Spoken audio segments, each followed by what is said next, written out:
Your laugh is disgusting. Your walk is shameful. The way you hold that sandwich makes you unmarriageable. At least, that's what Victorian society would tell you before destroying your reputation over afternoon tea. Hit like and subscribe because you're about to learn that every single thing you do naturally would have made you a social pariah in 1850s England. Welcome to finishing school, where ladies learn to weaponize politeness and your fan could literally start wars, where eating fruit with your bare hands was basically announcing you were raised by wolves. Mrs. Pemberton stands ready to teach you that survival isn't about avoiding disease or starvation. It's about not accidentally revealing your ankle while getting into a carriage. Your education in beautiful, brutal social warfare begins now. How to laugh without moving your teeth or drawing attention to your throat. Mrs. Pemberton claps her hands twice. You straighten automatically, muscle memory from a lifetime of teachers demanding attention or PTSD. But this isn't your high school English class. This is 1850s finishing school, where the wrong giggle could genuinely end your social life faster than a poorly timed TikTok.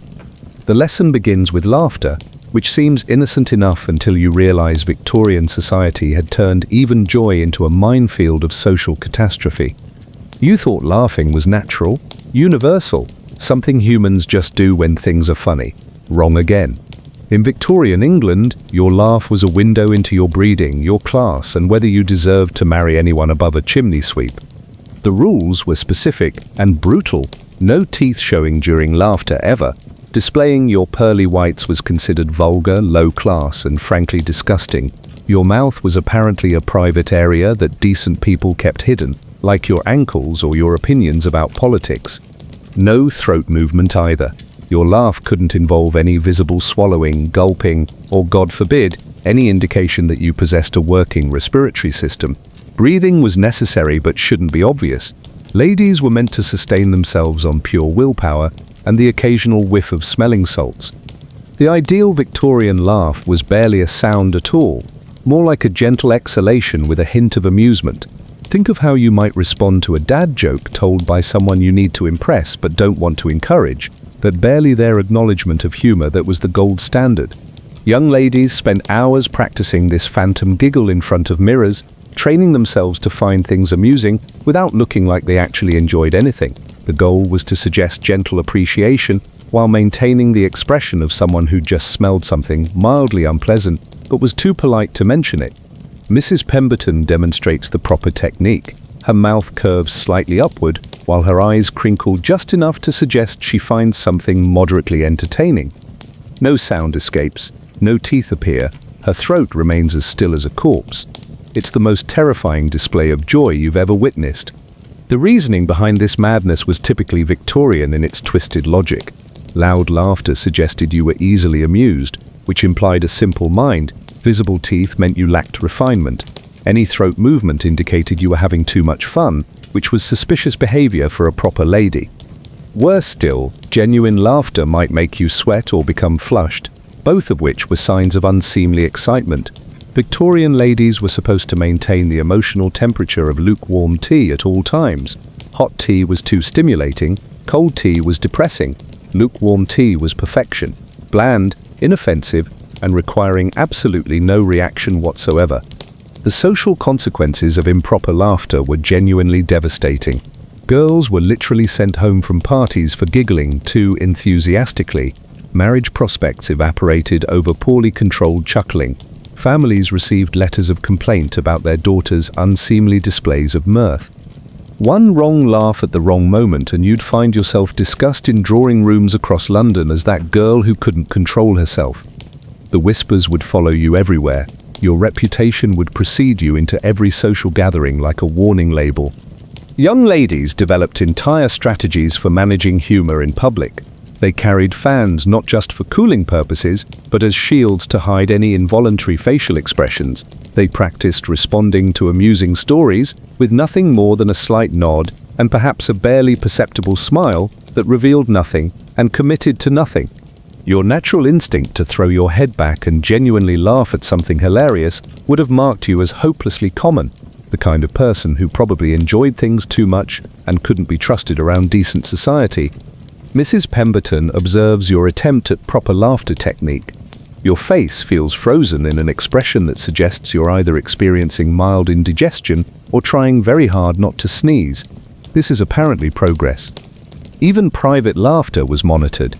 Governesses reported on young ladies who laughed too freely in their bedrooms. Family members noted who seemed overly amused by books or letters. The goal was to eliminate any sign that you might be having unauthorized fun.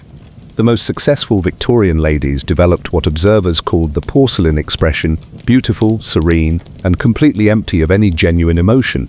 They could attend the most amusing theatrical performances or social gatherings and maintain the facial expression of someone reading a particularly dull grocery list. Mrs. Pemberton's next demonstration involves responding to genuinely funny situations with the enthusiasm of someone observing paint dry. A man slips on a banana peel, barely a smile. A dog chases its tail, perhaps a slight upturn at the corner of the mouth. A child says something adorable, the emotional equivalent of acknowledging that yes, that did indeed happen. You're beginning to understand that Victorian etiquette wasn't about being polite, it was about emotional warfare disguised as good breeding. The lesson concludes with the horrifying realization that you've been laughing wrong your entire life. Every genuine moment of joy, every unguarded giggle, every time you've thrown your head back and laughed until your sides hurt, all of it would have been social suicide in Victorian England. Mrs. Pemberton's satisfied nod suggests you're finally learning the most important skill of all, how to be miserable with style, but your education has only just begun. Tomorrow's lesson involves something even more dangerous than inappropriate laughter. Tomorrow, you'll learn what happens when you accidentally make eye contact with a man in public. What to do when you see a man you know in public. Hint, nothing. The morning arrives with Mrs. Pemberton's announcement that today's lesson involves public encounters with the opposite sex. You assume this means learning proper greetings or polite conversation starters. You're adorably naive. Victorian ladies didn't greet men in public, ever. Not their cousins, not their neighbors, not even their own brothers, unless absolutely necessary. The rule was ironclad. Wait for him to acknowledge you first, or prepare for social annihilation. This wasn't some charming old-fashioned custom about being demure. This was psychological warfare disguised as etiquette, designed to remind women that they existed at the pleasure of male recognition. Your very ability to exist socially depended on whether men chose to notice you. The reasoning was typically Victorian in its twisted brilliance. A lady who greeted a man first was considered forward, desperate, and possibly hunting for a husband with all the subtlety of a Victorian-era thirst trap. Waving at a male acquaintance suggested you lacked proper feminine reserve. Making eye contact implied unseemly familiarity. Mrs. Pemberton explains the technique of public male encounter management. You must look vaguely in his direction without actually seeing him. Your gaze should suggest pleasant unawareness rather than deliberate avoidance. Think of how you look at background extras in a movie, present but irrelevant. The performance required Oscar-worthy acting skills. You had to appear naturally unaware while being hyper-aware of every male presence in your vicinity. Your peripheral vision became a sophisticated radar system, tracking masculine movements while your direct gaze remained fixed on appropriately feminine objects like flowers, children, or other ladies' bonnets. Eye contact with men was considered intimate, bordering on scandalous. The same look you'd give a cashier at Starbucks would have marked you as brazen in Victorian society. Direct eye contact suggested you were either related, engaged, or engaging in highly inappropriate behavior that would require immediate chaperoning. The social choreography was maddeningly complex. If a gentleman tipped his hat, you could respond with the slightest nod. If he spoke first, you could acknowledge his greeting with minimal enthusiasm. If he failed to notice you entirely, you were required to continue existing as if this was perfectly normal and not at all soul-crushing. Young ladies developed elaborate strategies for navigating public spaces without accidentally committing social crimes. They studied walking routes to avoid areas where they might encounter male acquaintances. They timed shopping excursions to minimize masculine encounters.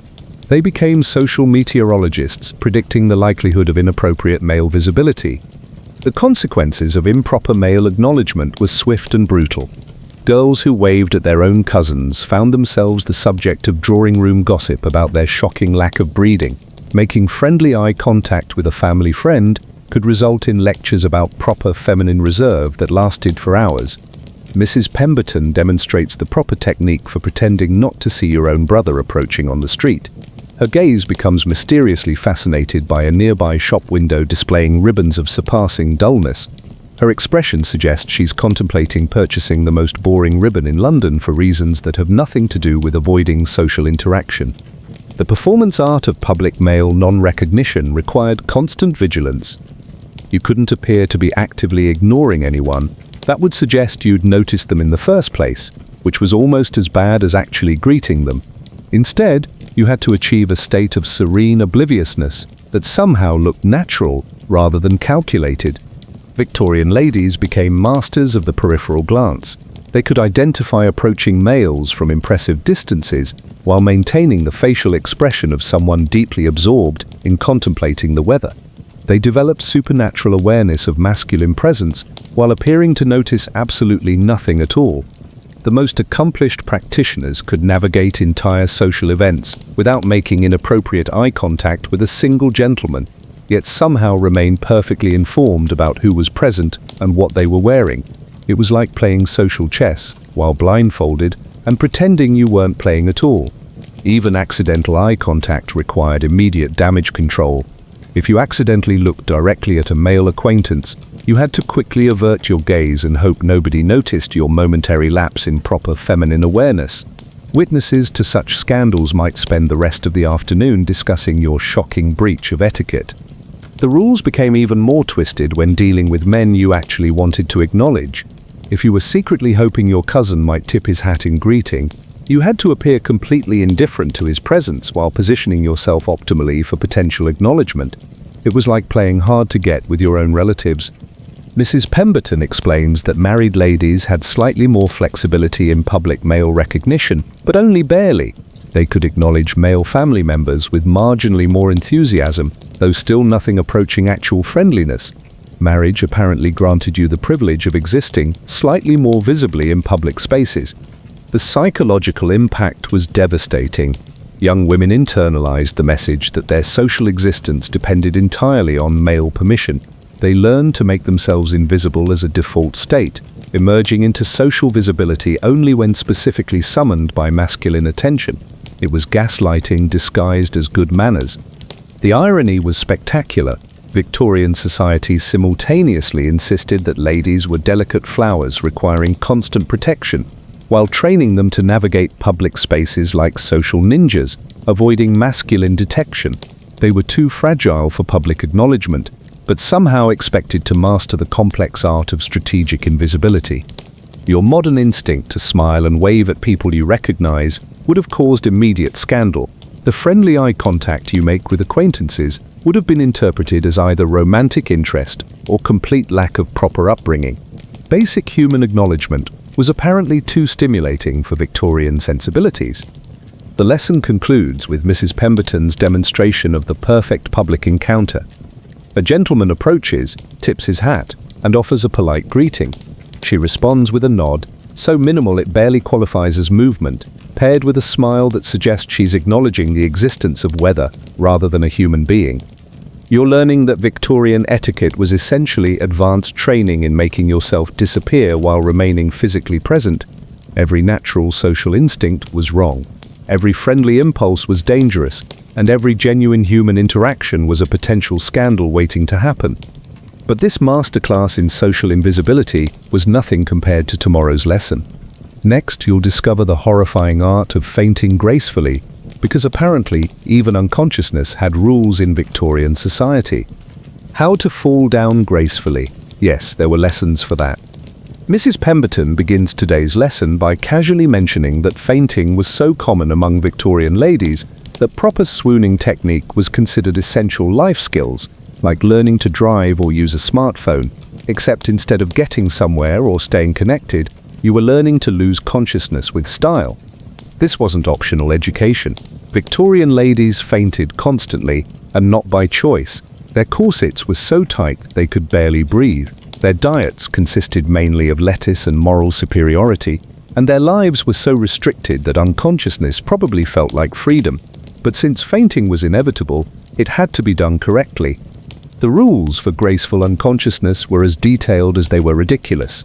Always fall to the side, never forward or backward. Forward fainting suggested you were lunging at something inappropriate, possibly a gentleman's arms, which was scandalous. Backward fainting implied you were dramatically throwing yourself around like an actress, which was equally horrifying. Sideways fainting was elegant, suggesting you were gently wilting like a flower, rather than collapsing like a building. It also provided the best chance of someone catching you before you hit the ground, though this created its own set of etiquette complications that we'll address shortly. Never let your petticoats show during a faint. This was non-negotiable. Victorian ladies were expected to maintain modesty even while unconscious, which required impressive core strength and spatial awareness for someone who was supposedly too delicate to remain upright. Your ankles were meant to remain hidden, even when your brain was temporarily offline. The technique involved a careful sideways lean that gradually increased until gravity took over, but slowly enough that any watching gentleman could position themselves for an appropriate catch. It was like choreographed unconsciousness, performed for an audience that pretended to be shocked while expecting the performance. Mrs. Pemberton demonstrates the proper pre-fainting warning signs. First, place your hand to your forehead in the universal gesture of feminine distress. This signals to nearby gentlemen that they should prepare for swooning management without actually asking for help, which would be unladylike. Next, make a soft sound of distress. Not quite a moan, which would be too suggestive, but a gentle sigh that indicates impending unconsciousness. Think of the sound you might make when realizing you've forgotten your phone charger, but performed with Victorian-era delicacy. The actual fainting process required perfect timing. You couldn't drop immediately after the warning signs that looked fake, but you couldn't delay too long either, or people might think you were being dramatic. The ideal faint happened just as concerned observers were wondering if they should do something, providing them with a clear purpose without appearing to manipulate the situation. Landing gracefully while unconscious was an art form that defied physics.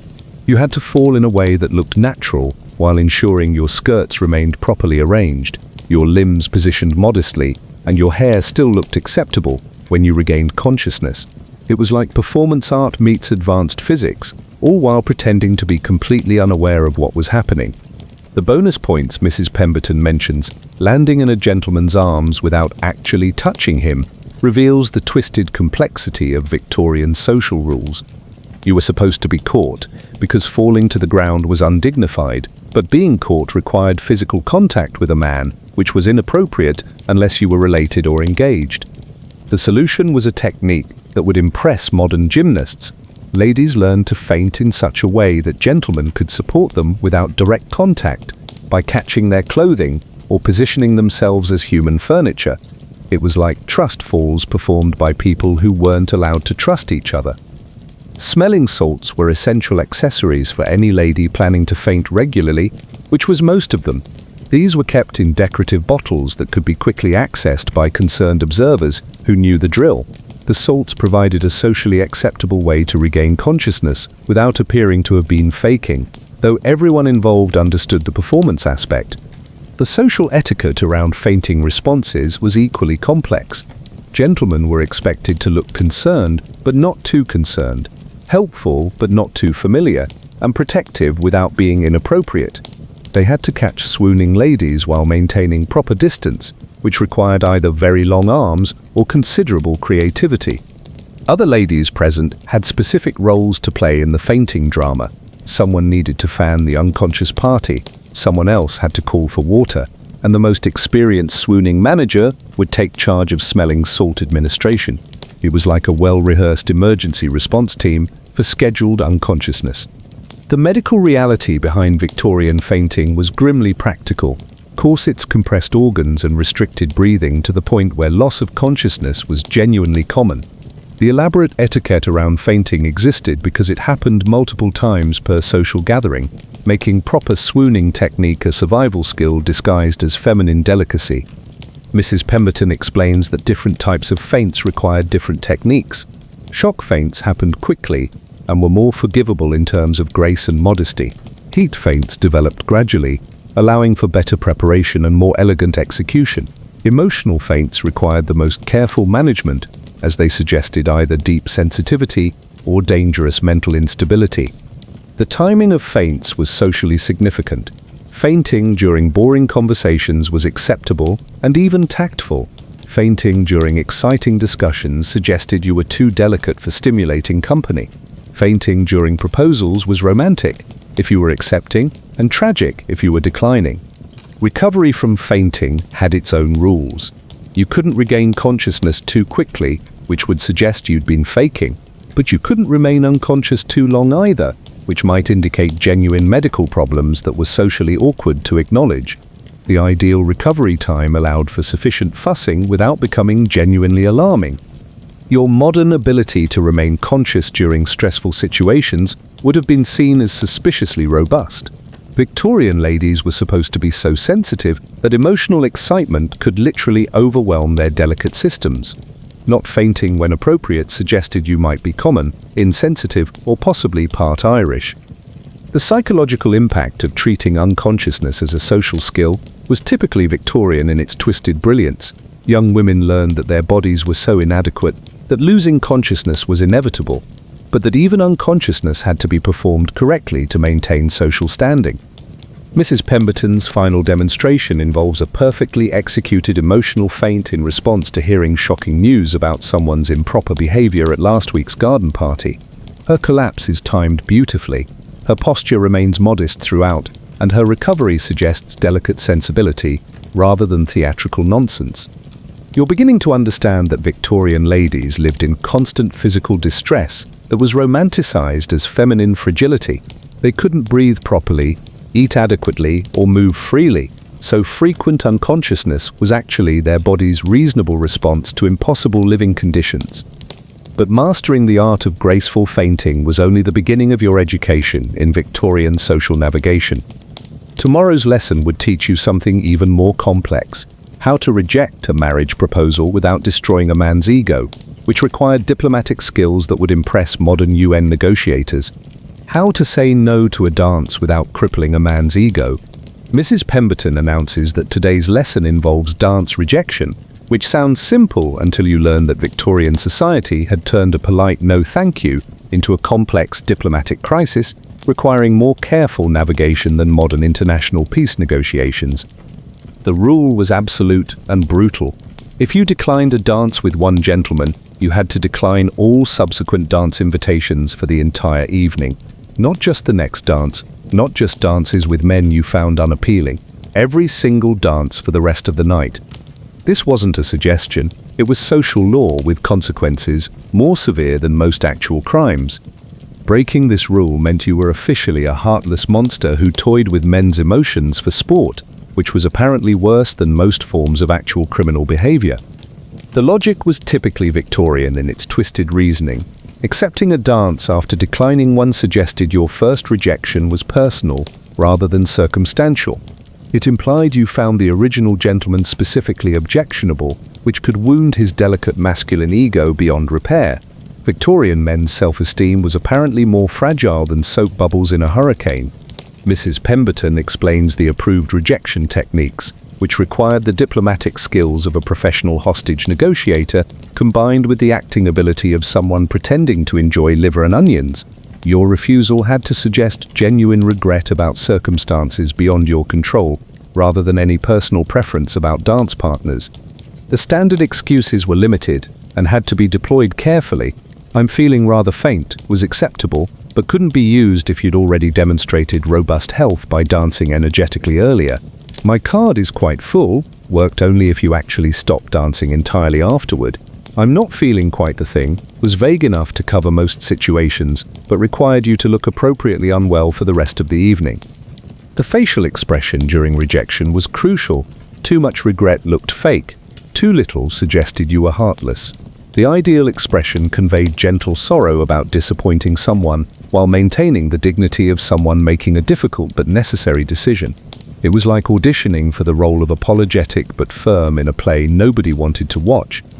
Your tone had to match your expression perfectly. Too enthusiastic about your refusal suggested you were enjoying the rejection process. Too flat made you sound uncaring. The goal was to achieve the vocal equivalent of sighing sadly while remaining polite. Disappointed but not devastated regretful but not dramatic. The gentleman's response was equally choreographed. He had to accept your refusal gracefully while looking appropriately disappointed but not crushed. Too much visible disappointment made him look pathetic. Too little suggested he didn't really want to dance with you anyway, which was somehow insulting to your worth as a dance partner. Mrs. Pemberton demonstrates the perfect rejection scenario. A gentleman approaches and requests a dance. She places her hand lightly to her chest, sighs almost imperceptibly, and explains that she's feeling rather tired and thinks she should sit out the dancing this evening.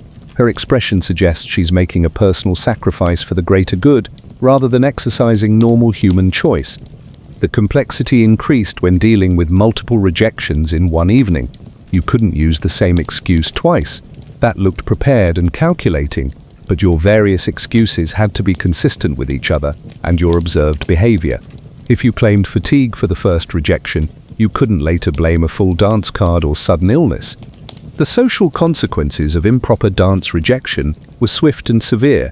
Word spread quickly through ballrooms about ladies who played favorites with their dance cards.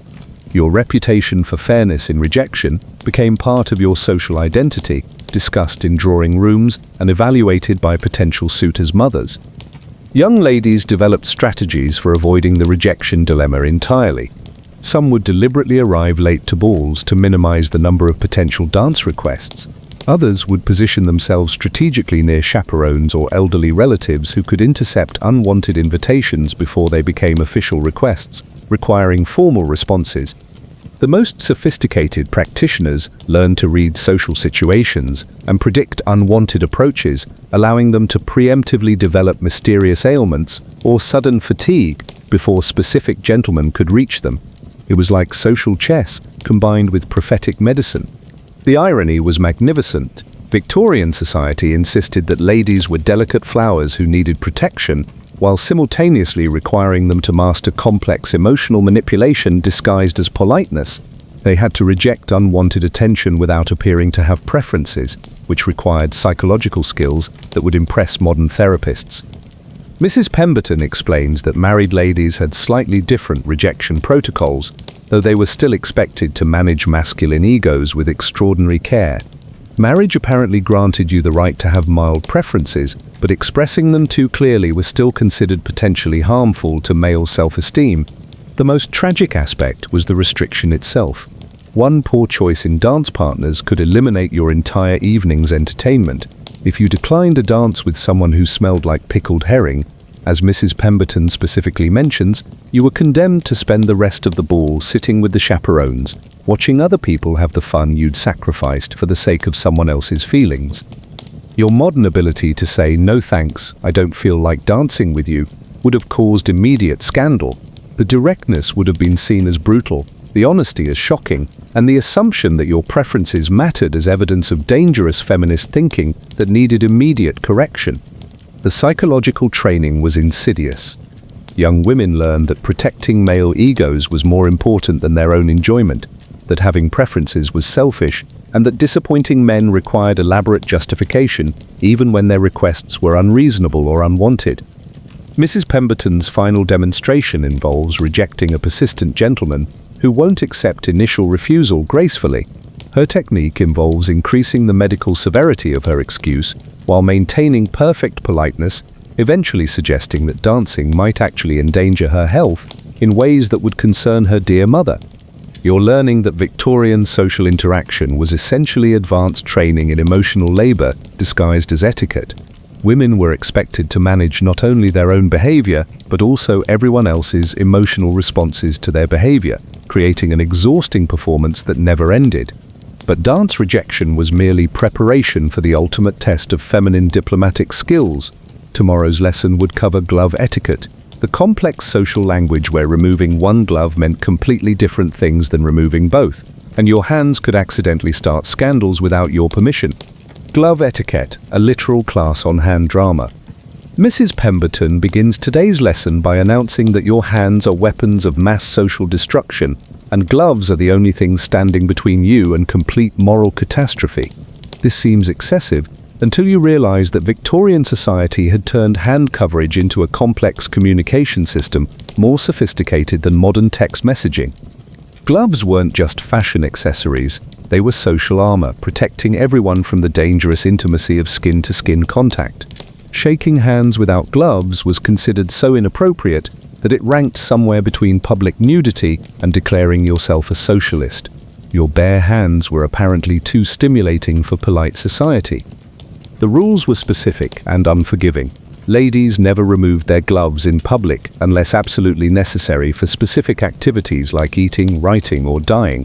Even then, the glove removal had to be accomplished with careful attention to what messages you might be sending to observant witnesses. Mrs. Pemberton explains the glove communication system that would make modern emoji look primitive. Wearing both gloves meant you were properly dressed and socially available for appropriate interaction. Removing one glove suggested you were about to engage in an activity requiring manual dexterity, eating, flirting, or preparing for a duel, though hopefully not simultaneously. Removing both gloves was a declaration of intimacy, so shocking that it required either family relationship, romantic engagement, or medical emergency to justify. Taking off both gloves in public suggested you were either about to perform surgery or had completely abandoned all pretense of decent behavior. The process of glove removal itself carried meaning. Slow, deliberate removal suggested careful consideration and appropriate preparation for necessary activity. Quick glove removal implied urgency that might be unseemly unless you were responding to genuine emergency. Pulling gloves off dramatically was theatrical behavior that marked you as someone who probably read novels and had dangerous ideas about personal expression. Even the type of gloves you wore sent messages about your social position and intentions. Kid gloves suggested refinement and serious social aspirations. Cotton gloves were practical, but indicated middle-class sensibilities. Silk gloves were elegant, but might suggest you were trying too hard to appear wealthy. Lace gloves were beautiful but impractical, indicating you were too delicate for actual work. Mrs. Pemberton demonstrates proper glove management during social interaction.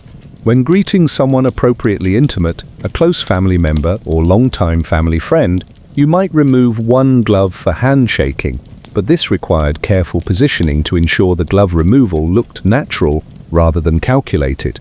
The complexity increased during dining situations. Ladies had to remove their gloves for eating, but the timing and technique required careful consideration. Removing gloves too early suggested unseemly eagerness for food. Waiting too long implied you were either unfamiliar with proper dining protocol or possibly planning to eat while wearing gloves, which was horrifying to contemplate. Glove removal during meals had to be accomplished discreetly, without drawing attention to the process or creating any suggestion that you were performing an intimate act in public. The removed gloves had to be placed carefully where they wouldn't be forgotten, soiled, or accidentally confused with someone else's gloves, which could create awkward social situations requiring explanations nobody wanted to provide. The social significance of glove sharing was absolute scandal. Borrowing someone else's gloves suggested either poverty or inappropriate intimacy with the lender. Lending your gloves implied either charitable condescension or unseemly familiarity with the borrower. The exchange of gloves between unmarried people of opposite sexes was practically a declaration of romantic intent. Mrs. Pemberton explains that glove etiquette extended to seasonal considerations that would confuse modern meteorologists. Summer gloves were different from winter gloves, not just in material, but in social meaning. Wearing winter gloves in summer suggested you were either unfashionable or possibly foreign, both of which required careful management to avoid social consequences. Evening gloves were an entirely separate category with rules that defied common sense. They extended past the elbow and were meant to be worn during formal events, but removing them for dancing created logistical challenges that required advanced planning. Where did you put gloves that long when you needed your hands free? The answer involved complex negotiations with chaperones and strategic placement that wouldn't create unseemly displays of personal accessories. The psychological impact of glove culture was typically Victorian in its twisted brilliance. Young women learned that even their hands required constant monitoring and management. Every gesture had to be calculated, not just for its immediate purpose, but for what messages observers might interpret from the state of your hand coverage. Your modern habit of casual handshaking, high-fiving, or any other casual hand contact would have caused immediate scandal. The idea that you might touch someone's bare skin without extensive justification would have marked you as someone raised without proper supervision, or possibly by wolves. Mrs. Pemberton demonstrates the proper technique for emergency glove removal when faced with unexpected situations requiring manual intervention. The process involves careful positioning to ensure minimal exposure of bare skin while accomplishing necessary tasks, followed by immediate glove replacement to restore social propriety. The economic aspect of glove culture created additional social pressure. Quality gloves were expensive, and maintaining them properly required time and resources that not everyone possessed. Your glove quality and condition became visible indicators of your family's financial status and your personal attention to social requirements. The care and maintenance of gloves required skills that would impress modern fashion conservators. They had to be cleaned regularly, but carefully to avoid damage. They needed proper storage to maintain their shape. They required regular inspection for signs of wear that might suggest insufficient resources for proper replacement. Mrs. Pemberton's final demonstration involves managing gloves during a complete social interaction, greeting, conversation, refreshment, and farewell, while maintaining appropriate coverage and sending correct social signals throughout the encounter. It's like watching someone perform surgery while juggling, except the stakes are social rather than medical. You're beginning to understand that Victorian ladies lived in constant awareness of their bodies as potential sources of scandal. Every part of you required careful management to avoid sending inappropriate messages to observers who were apparently monitoring your behavior with the intensity of security analysts. But glove etiquette was merely preparation for tomorrow's lesson in even more complex social communication. Next, you'll learn about letter folding, the Victorian art of turning correspondence into cryptographic puzzles where the way you folded paper could accidentally propose marriage or declare war on your recipient's family. Letter Folding 101. How to seal a message without looking desperate. Mrs. Pemberton reveals that even your method of folding paper could destroy your reputation faster than a viral TikTok scandal. Victorian letter etiquette had turned simple correspondence into a complex code system where one wrong crease could accidentally propose marriage or declare your family morally bankrupt. This wasn't casual communication. This was social cryptography disguised as stationery management. Every fold, every seal, every placement of your wax stamp sent specific messages that recipients would analyze more carefully than modern intelligence agencies decode enemy communications. The basic folding patterns each carried distinct social meanings that were apparently common knowledge among properly educated people. A triangle fold indicated friendship, safe, appropriate, and suggesting no inappropriate feelings or dangerous intentions. This was your default setting for correspondence with anyone you wanted to maintain proper distance from. Cross-folding with wax suggested either secrecy or romance, depending on the recipient and your relationship status. This technique was dangerous territory that required careful consideration before deployment. Using crossfold accidentally could imply intimate feelings you didn't possess or create expectations you weren't prepared to meet. Mrs. Pemberton demonstrates the triangle fold technique, which looks deceptively simple until you realize that the angles had to be precise, the creases clean, and the final result perfectly symmetrical. Sloppy folding suggested either poor education, hurried writing, or insufficient respect for your correspondent, all socially damaging interpretations. The wax sealing process carried its own complex set of social signals.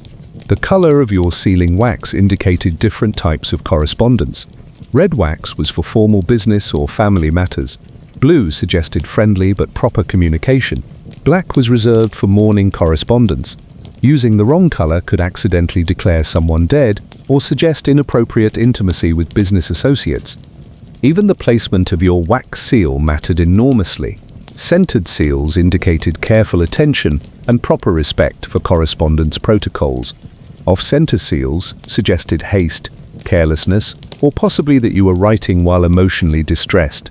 Multiple seals implied either paranoid secrecy or that you'd made mistakes and were trying to cover them up.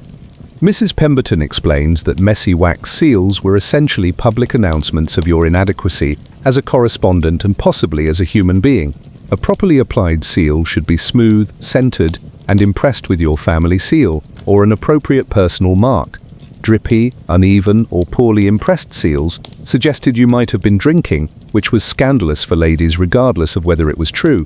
The timing of letter sealing carried significance that would confuse modern postal services. Sealing immediately after writing suggested you were confident in your message and had nothing to reconsider. Delayed sealing implied you might have reconsidered your words, added postscripts, or possibly allowed someone else to read your correspondence before sending. The social disaster of incorrect letter folding could follow you for years. Recipients would remember ladies who consistently folded inappropriately, and this information would be shared during social gatherings as evidence of poor breeding or inadequate education. Your folding reputation became part of your social identity. Mrs. Pemberton demonstrates the cross-fold technique, which required more precision than origami and carried more social risk than public speaking. The paper had to be folded in perfect perpendicular lines, creating a neat square that could accommodate wax sealing without creating unseemly bulges or uneven edges.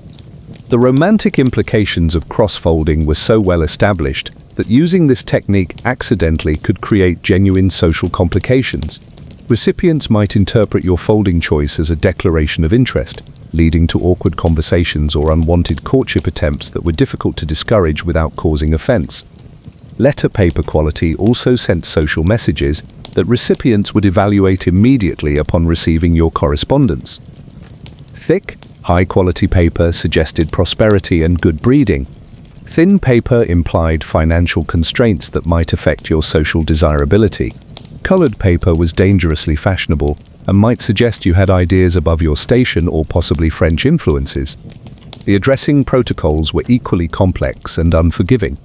Your handwriting quality was immediately apparent to recipients and anyone who handled your letters during delivery. Poor handwriting suggested inadequate education, or possibly that you were writing in emotional distress, both socially damaging interpretations. Mrs. Pemberton explains that the envelope addressing had to be perfectly straight, properly spaced, and written in your finest hand. Crooked addressing suggested carelessness or haste. Cramped writing implied you were trying to save money on paper costs.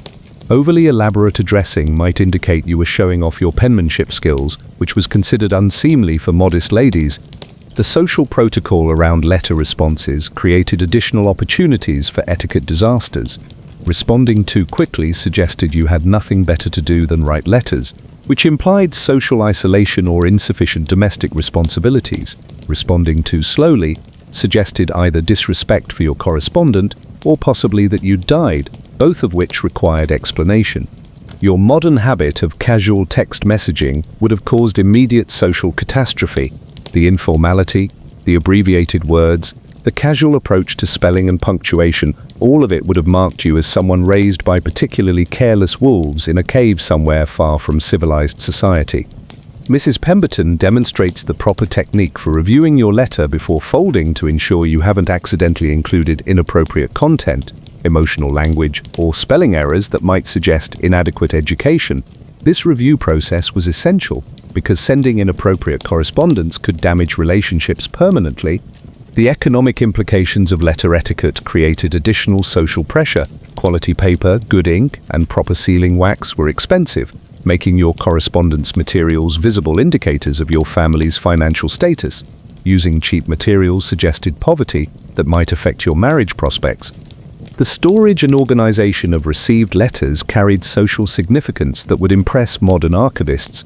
Ladies were expected to maintain correspondence properly, which meant organizing letters by correspondent, preserving them carefully, and being able to reference previous exchanges during future social interactions.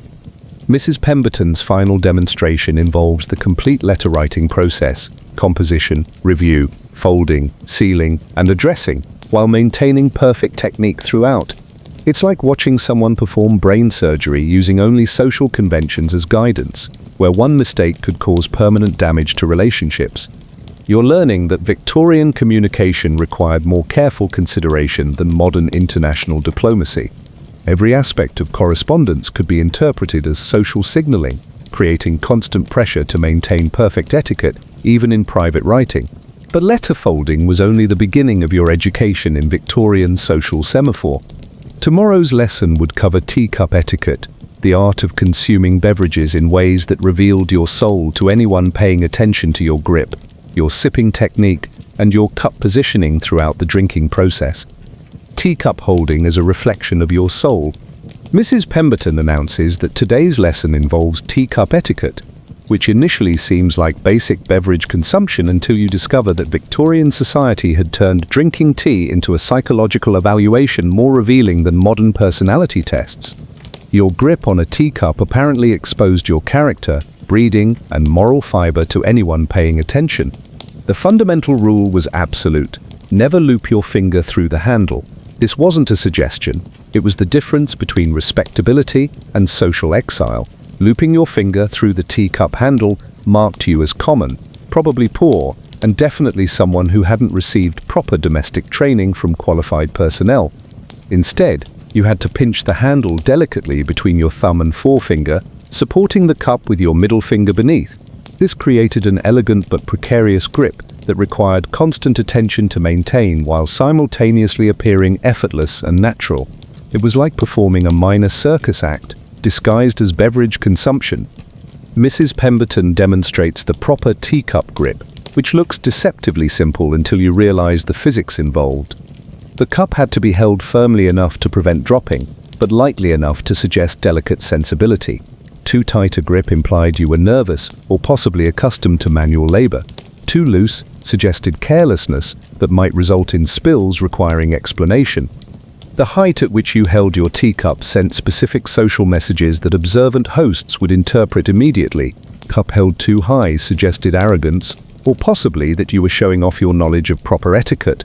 Cup held too low implied either insufficient breeding or that you were trying to hide your tea consumption, which suggested shame about your beverage choices.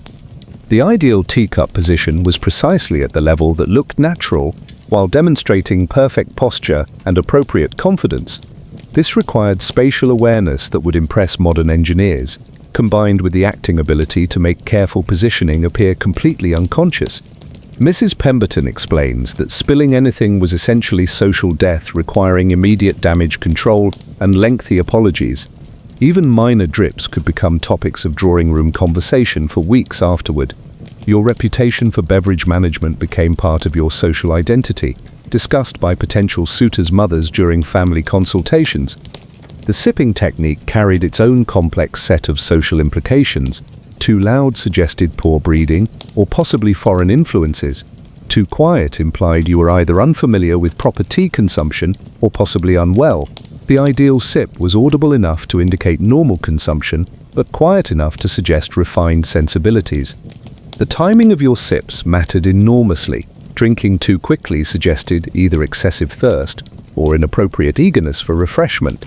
Drinking too slowly implied you were either showing off your delicate constitution or possibly didn't actually enjoy tea, which was suspicious behavior requiring explanation. Mrs. Pemberton demonstrates the proper sipping rhythm, which had to be coordinated with conversation flow to avoid interrupting discussion inappropriately. You couldn't sip while someone else was speaking, as this suggested inattention to their words. But you couldn't wait too long between sips either, as this implied you were more interested in talking than in proper tea consumption.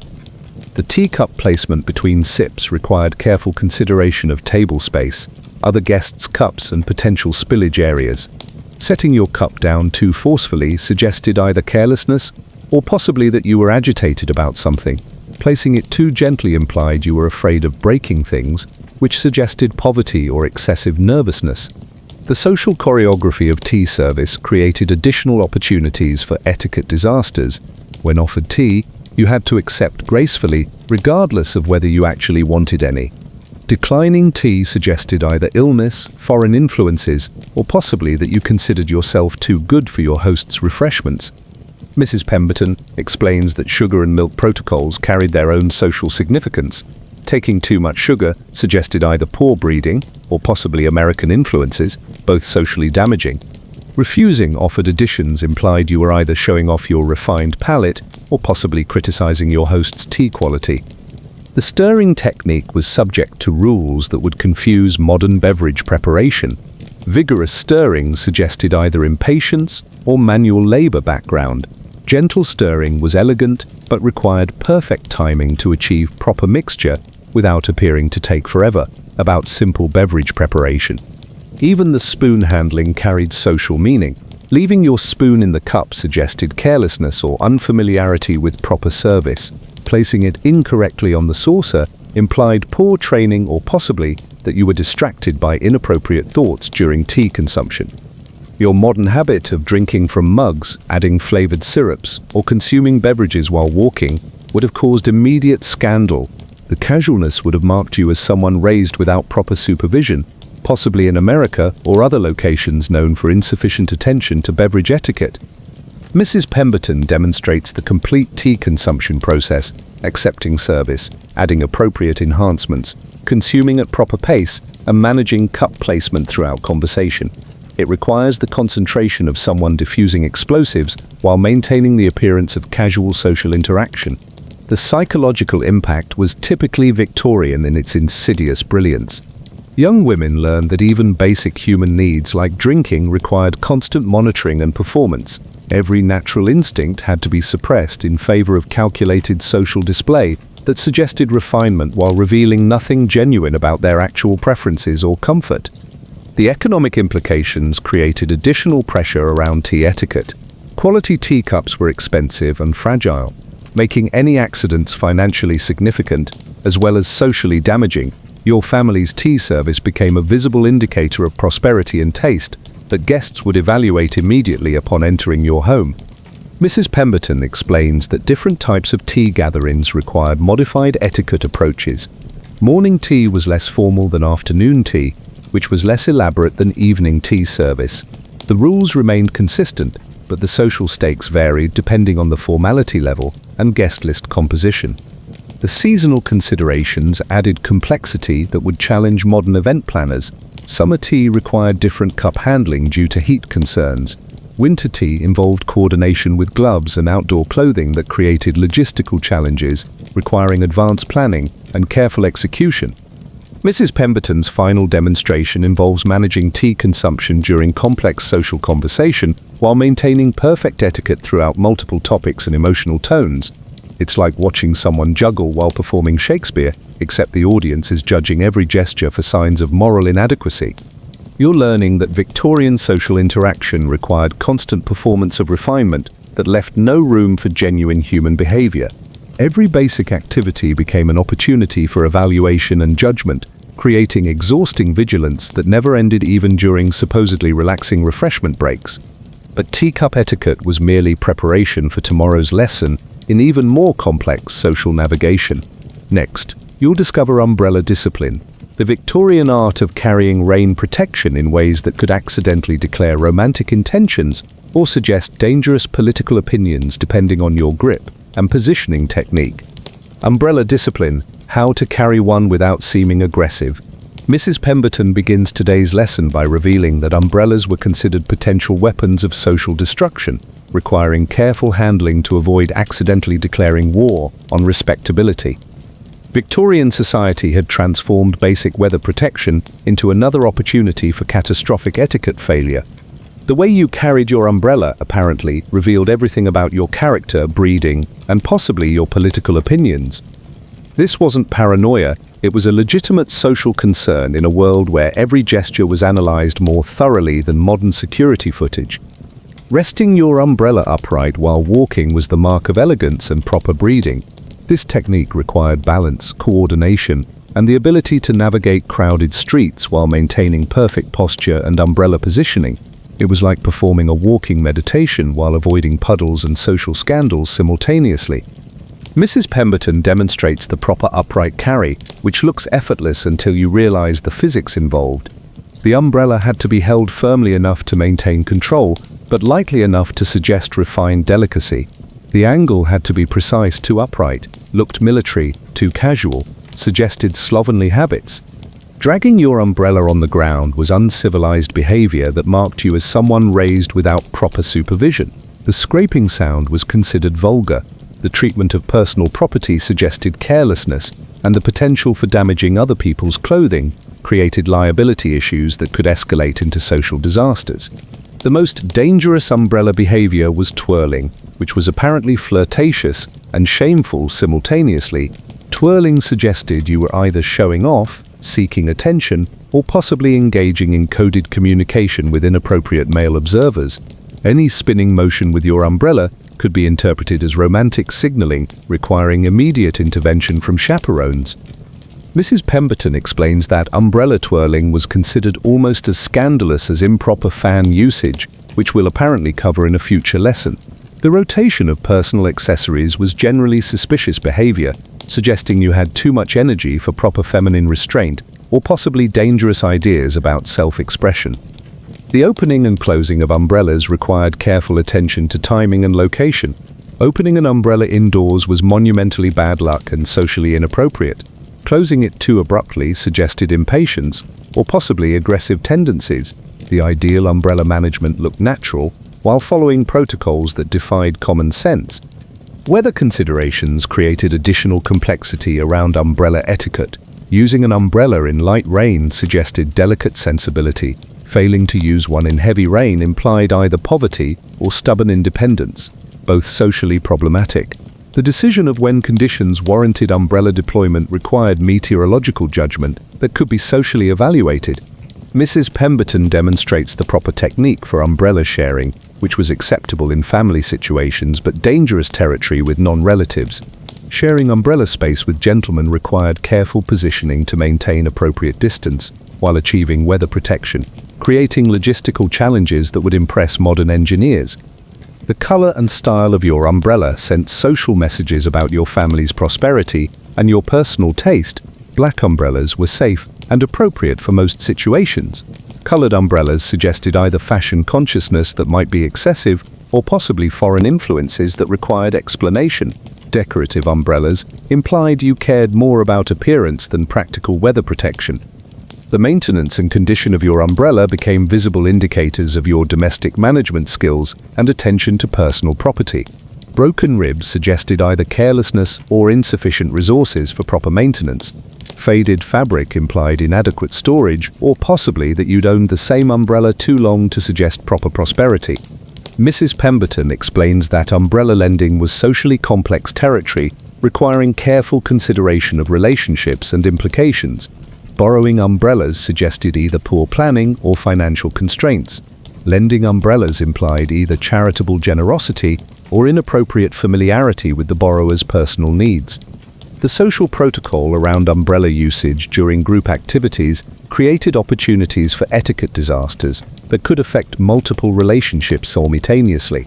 Who carried umbrellas during family outings, how they were shared during weather emergencies, and where they were stored afterward all carried social significance, requiring careful management. Your modern habit of casual umbrella usage, folding, compact styles, bright colors, or sharing with strangers would have caused immediate scandal. The practicality would have been seen as evidence of insufficient attention to social propriety, possibly suggesting American influences or other dangerous foreign ideas. Mrs. Pemberton demonstrates proper umbrella storage and retrieval techniques during social visits. The umbrella had to be positioned where it wouldn't drip inappropriately, interfere with other guests' belongings, or create hazardous conditions while remaining easily accessible for departure without creating unseemly rushing or searching. The psychological impact of umbrella discipline was typically Victorian in its comprehensive absurdity. Even protection from weather required constant consideration of social implications, turning basic practical needs into performance opportunities where natural behavior was invariably wrong. The economic aspects created additional pressure around umbrella ownership and maintenance. Quality umbrellas were expensive and necessary for maintaining social appearances during unpredictable weather. Your umbrella quality became another visible indicator of your family's financial status and attention to proper social equipment. Mrs. Pemberton explains that different social situations required modified umbrella protocols.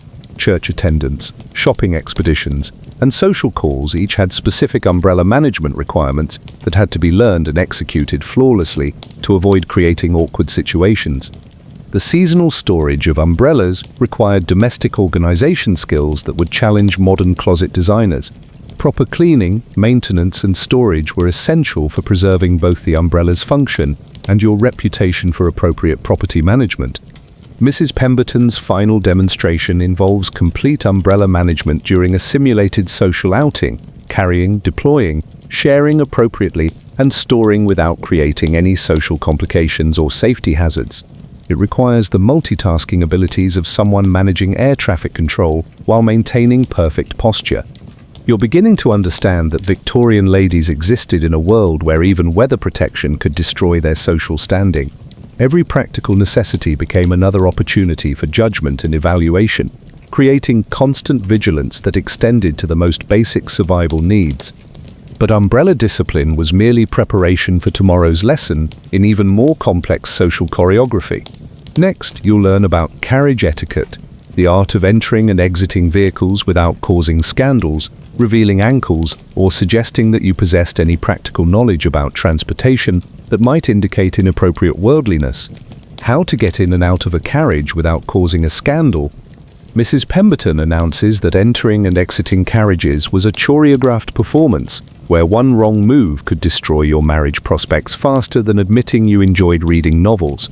Victorian transportation wasn't about getting from point A to point B, it was about proving you could manage basic mobility without revealing that you possessed legs, ankles, or any practical understanding of physics.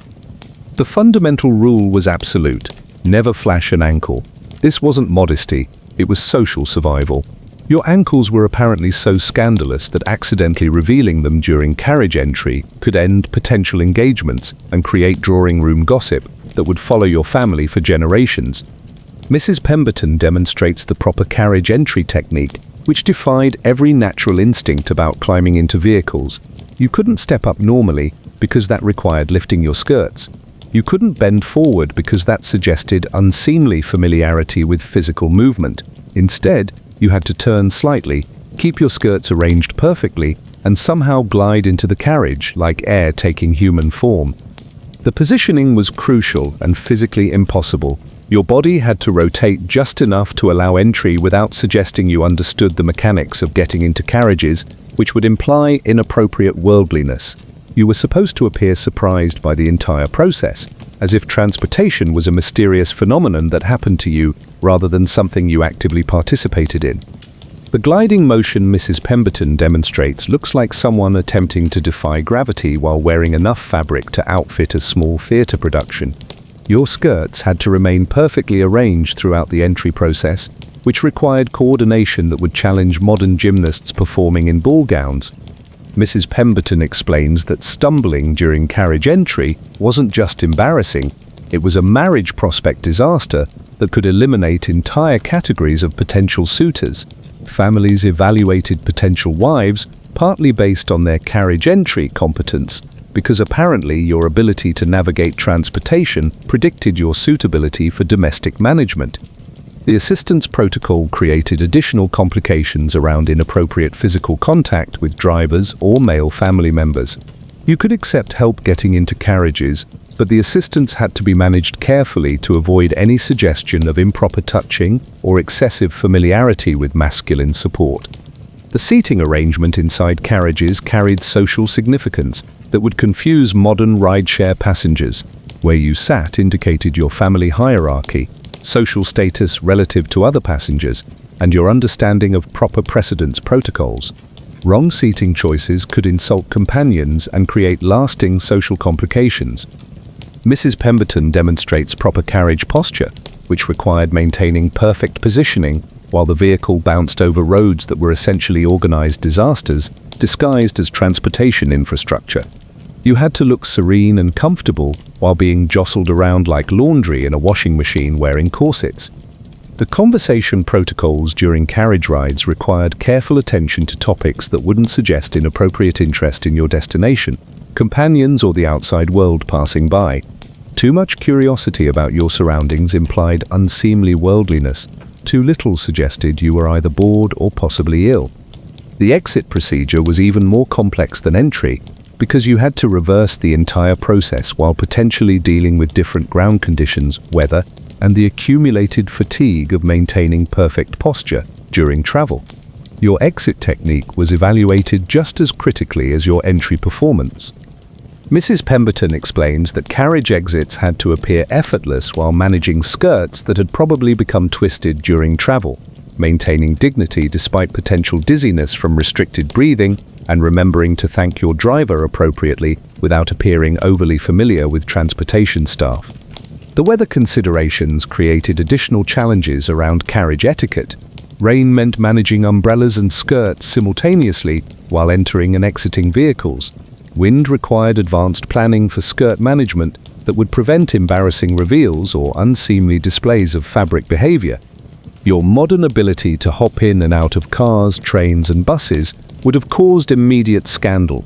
The casualness would have been seen as evidence of inappropriate comfort with physical movement and transportation technology, suggesting you'd received inadequate training in proper feminine helplessness. Mrs. Pemberton demonstrates emergency carriage procedures for situations requiring rapid entry or exit, which still had to maintain all propriety protocols even during urgent circumstances. Apparently, even emergencies weren't sufficient justification for revealing ankles or appearing competent at transportation management. The economic implications of carriage etiquette created pressure around transportation choices that affected your social standing. Families were evaluated based on their carriage quality, driver competence, and the grace with which family members managed vehicle entry and exit. Your transportation style became part of your social identity. The maintenance of transportation dignity required advanced planning for every journey. Route selection, timing, weather considerations, and companion management all had to be coordinated to ensure no carriage-related etiquette disasters could occur during social outings or necessary travel. Mrs. Pemberton explains that different types of carriages required modified etiquette approaches. Open carriages demanded additional attention to posture and exposure management. Closed carriages created opportunities for inappropriate intimacy that required careful chaperoning protocols. Public transportation was generally too scandalous for proper ladies to consider. The seasonal variations in carriage etiquette would challenge modern transportation planners. Summer travel required different clothing management strategies. Winter travel involved coordination with outer garments that created additional opportunities for unseemly reveals or awkward movements during entry and exit procedures. Mrs. Pemberton's final demonstration involves complete carriage management approach, entry, travel posture, conversation management, and graceful exit, while maintaining perfect propriety throughout the entire transportation experience. It requires the balance of a professional dancer combined with the acting skills of someone pretending to be surprised by the existence of vehicles. You're learning that Victorian ladies couldn't even travel from one location to another without constant performance of feminine helplessness disguised as refinement. Every practical necessity became another test of your ability to appear incapable while somehow managing complex social and physical requirements. But carriage etiquette was merely preparation for tomorrow's lesson in the most complex social communication system ever devised. Next, you'll discover calling card protocols, the Victorian art of social visiting that turned simple door-to-door interaction into cryptographic warfare, where folding corners wrong could accidentally insult entire family lineages. Decoding calling cards, or how to socialize by playing 1800s Pokemon. Mrs. Pemberton reveals that calling cards weren't just polite introductions, they were social weapons disguised as stationery, capable of starting feuds, ending friendships, and accidentally proposing marriage depending on how you folded the corners. Victorian visiting protocols had turned simple social calls into cryptographic warfare that would impress modern intelligence agencies. The basic system was deceptively simple until you realized that every fold, every placement, every timing choice sent specific messages that recipients would analyze more carefully than ancient scholars interpreting religious texts. Your calling card wasn't just announcing your presence, it was declaring your intentions, social status, and opinion of your recipient's worthiness. Leaving a card with a folded corner meant you had come in person rather than sending a servant, which was either respectful attention or presumptuous over-familiarity, depending on your relationship with the recipient. This single fold could elevate or destroy social relationships based on whether it was appropriate for your relative social positions. Mrs. Pemberton demonstrates the corner folding technique, which required precision that would challenge professional origami artists. The The fold had to be clean, positioned correctly, and executed in a way that looked deliberate without appearing calculated. Too sharp a fold suggested you were showing off your card management skills. Too casual implied insufficient attention to social protocols. The specific corner you folded carried distinct meanings that were apparently common knowledge among properly educated people. Folding the top right corner indicated congratulations, typically used for engagements, marriages, or other celebrations. Using this fold inappropriately could accidentally suggest you were celebrating something that wasn't celebratory, creating awkward social situations requiring explanation. Folding the bottom left corner expressed condolences for death, illness, or other family tragedies. Misusing this fold could accidentally declare someone dead or suggest you considered their recent social choices tragically poor judgment. Either interpretation could create lasting damage to relationships and your reputation for appropriate sympathy management. Mrs. Pemberton explains that leaving no card at all was the nuclear option of Victorian social interaction, a deliberate insult suggesting you considered the recipient unworthy of basic social acknowledgement. This was social warfare disguised as absence, more devastating than any active rudeness because it eliminated the recipient from your recognized social universe entirely. The timing of card leaving carried significance that would confuse modern scheduling software. Arriving too early suggested you had insufficient social obligations to occupy your time properly. Arriving too late implied either disrespect or that you were fitting the visit into gaps between more important social commitments. The quality and design of your calling cards became visible indicators of your family's prosperity and taste. Cards had to be elegant enough to suggest refinement, but not so elaborate as to appear ostentatious. The printing quality, paper thickness, and design choices were evaluated immediately by recipients and their staff. Mrs. Pemberton demonstrates proper card placement techniques for different types of visits. The card's position on the receiving tray sent messages about the urgency of your visit, your relationship with the recipient, and whether you expected immediate acknowledgement or were content with delayed response. The servant protocols around calling card management created additional opportunities for social disasters. Your cards could be mishandled, misplaced, or misinterpreted by household staff who might not understand the complex significance of corner folds and placement choices. Training domestic workers in calling card etiquette was essential for maintaining social relationships. The response protocols were equally complex and unforgiving. Recipients had to acknowledge cards appropriately within specific time frames or risk creating offense that could escalate into lasting social conflicts. The speed and method of response sent messages about the recipient's opinion of the caller's social importance. Mrs. Pemberton explains that seasonal variations in calling card protocols would challenge modern social media algorithms. Different times of year required modified approaches to corner folding, visiting frequency, and appropriate messages. Winter condolences were different from summer congratulations in ways that defied logical explanation. Your modern habit of texting, calling, or simply showing up at people's houses would have caused immediate social catastrophe. The directness would have been seen as barbarically rude, the lack of proper protocols as evidence of inadequate social training, and the assumption that people might actually want to see you as presumptuous beyond belief. The economic implications created pressure around calling card quality and quantity that affected family budgets. Cards were expensive to print properly, and maintaining adequate supplies for all social obligations required financial planning that treated stationery as essential infrastructure rather than optional nicety. Mrs. Pemberton demonstrates the complete calling card process, selection, folding, presentation, and follow-up management, while maintaining perfect etiquette throughout every step.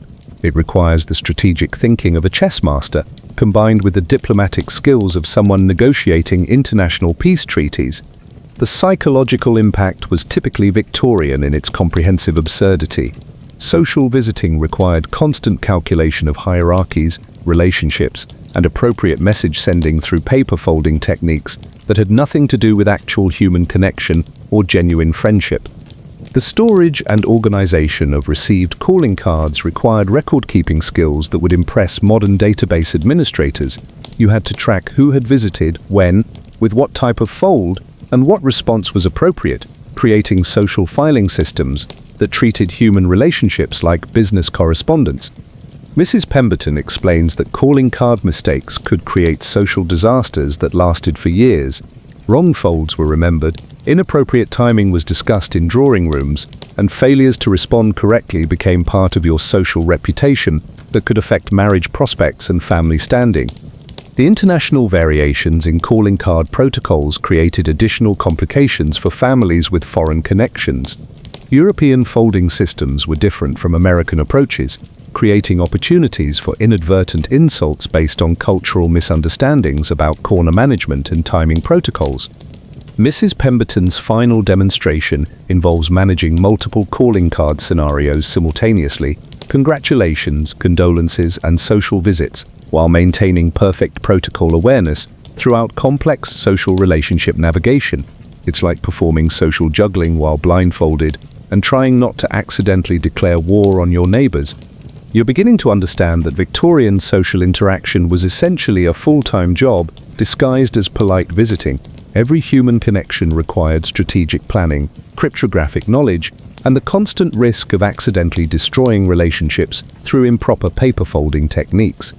But calling card warfare was merely preparation for tomorrow's lesson in the most sophisticated, non-verbal communication system ever devised. Next, you'll discover fan language, the Victorian art of conducting entire conversations, flirtations, and political negotiations using nothing but folding fan movements that could accidentally start scandals or end engagements depending on your wrist positioning. Fan language Part 2, Passive-aggressive Morse code for girls. Mrs. Pemberton announces that fan language was the most sophisticated communication system ever devised by people who weren't allowed to speak directly about anything important. Victorian ladies had transformed folding accessories into telegraph systems more complex than modern military communications, capable of conducting entire relationships through wrist movements that looked like innocent cooling gestures. This wasn't cute historical trivia. This was serious social technology. Your fan usage was monitored more carefully than modern surveillance systems, analyzed by observers who understood every flutter, fold, and positioning choice as deliberate messaging that could make or break relationships without a single spoken word. Mrs. Pemberton demonstrates the basic fan speeds, each carrying distinct social meanings that were apparently common knowledge among properly educated people. Fanning slowly meant, "I'm married," a clear signal to potential suitors that romantic pursuit would be inappropriate and possibly scandalous for all parties involved. The married lady's slow fan technique required perfect rhythm and positioning to convey unavailability without appearing to show off about marital status. Too slow suggested you were being deliberately obvious about your married state. Too fast accidentally cancelled the married message and might suggest availability that could create unwanted attention from inappropriate gentlemen. Fanning quickly meant, "I'm engaged," which was crucial information for social navigation at gatherings where engagement announcements might not have circulated completely.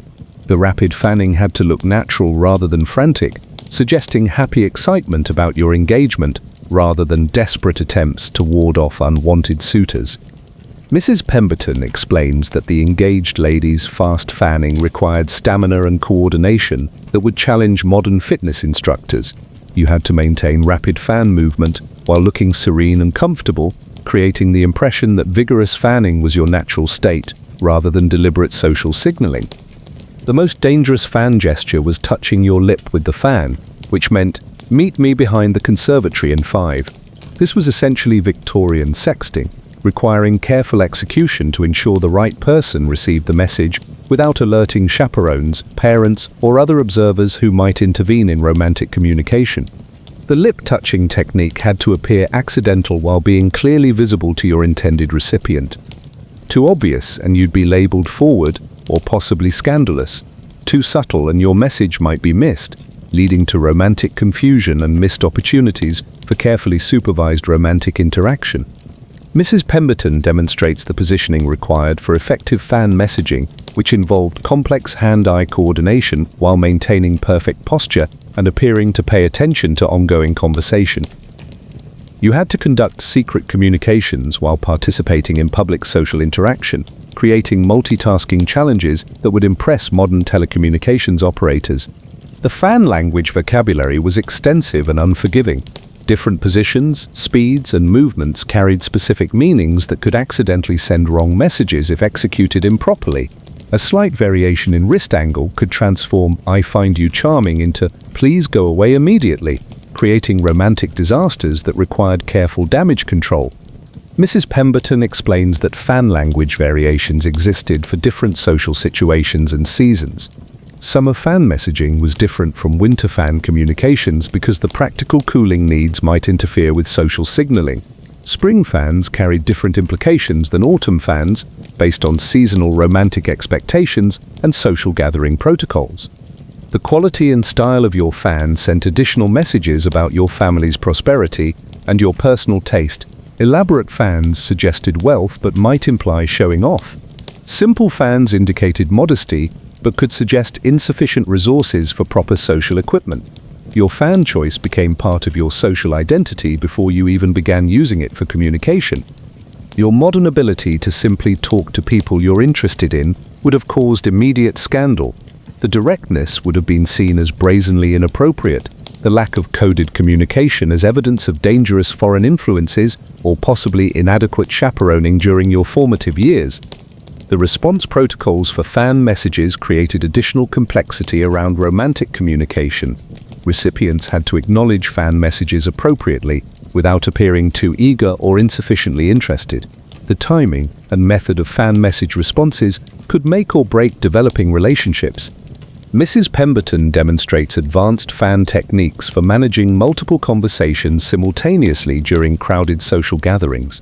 You had to send appropriate messages to different recipients while avoiding cross-communication that might create confusion about your romantic intentions or social availability.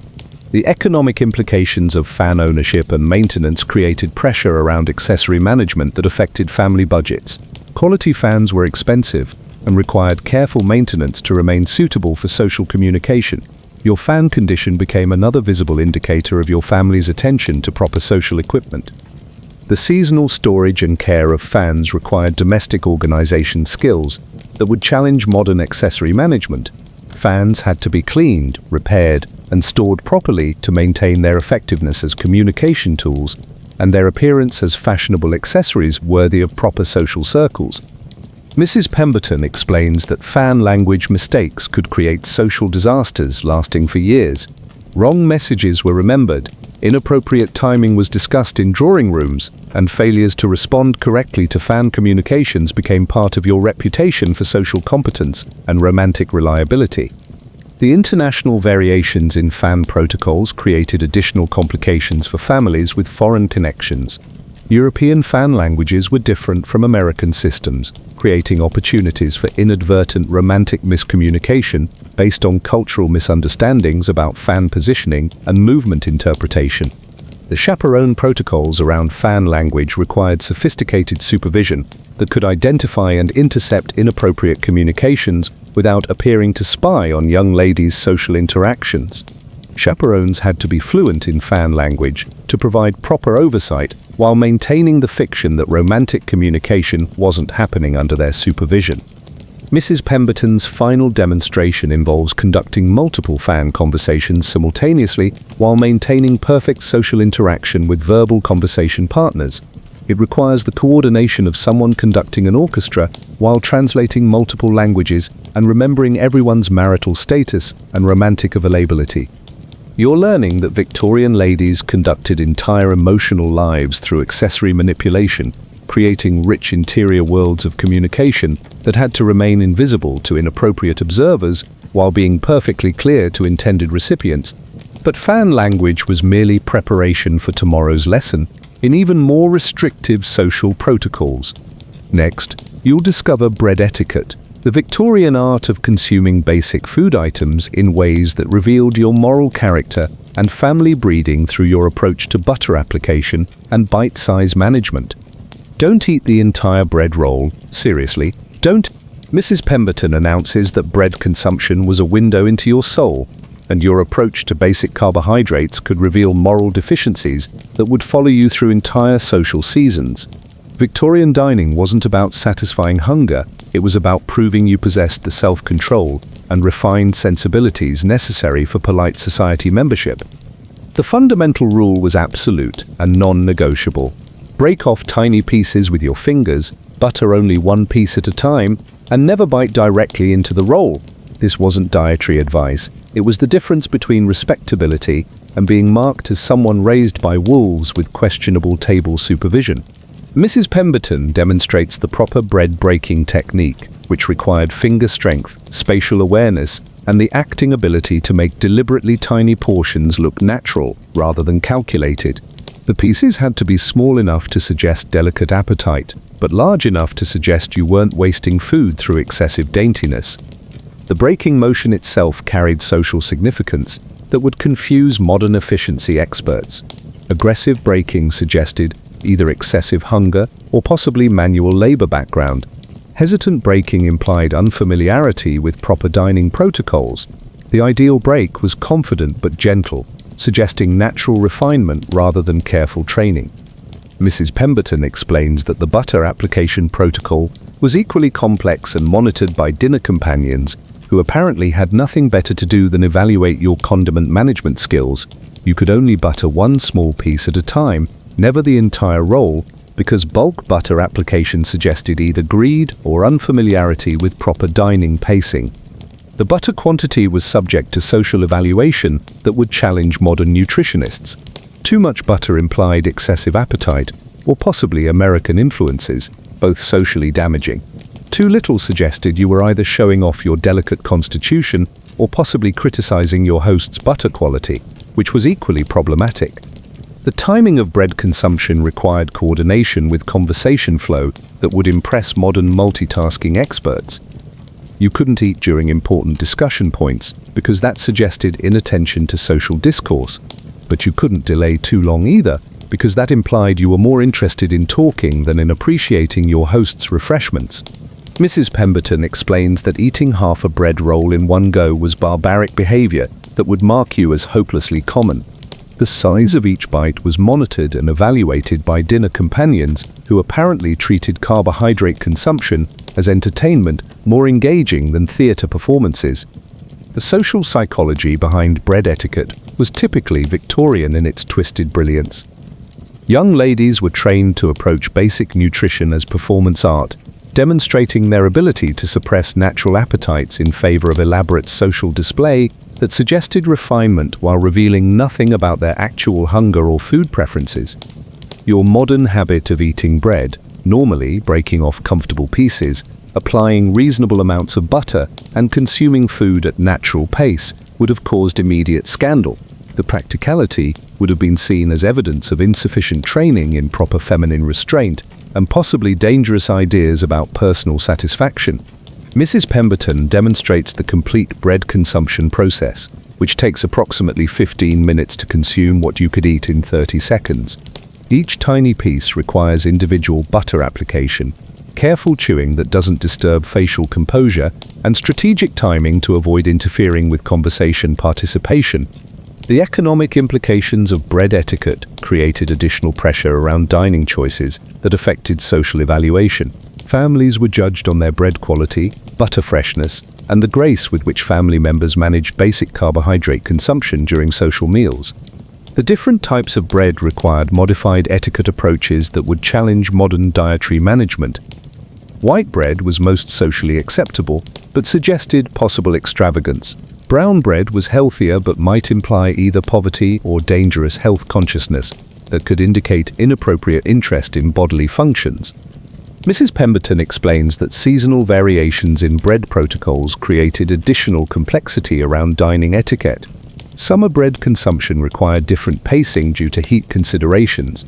Winter bread involved coordination with heavier clothing that could interfere with proper breaking and buttering techniques.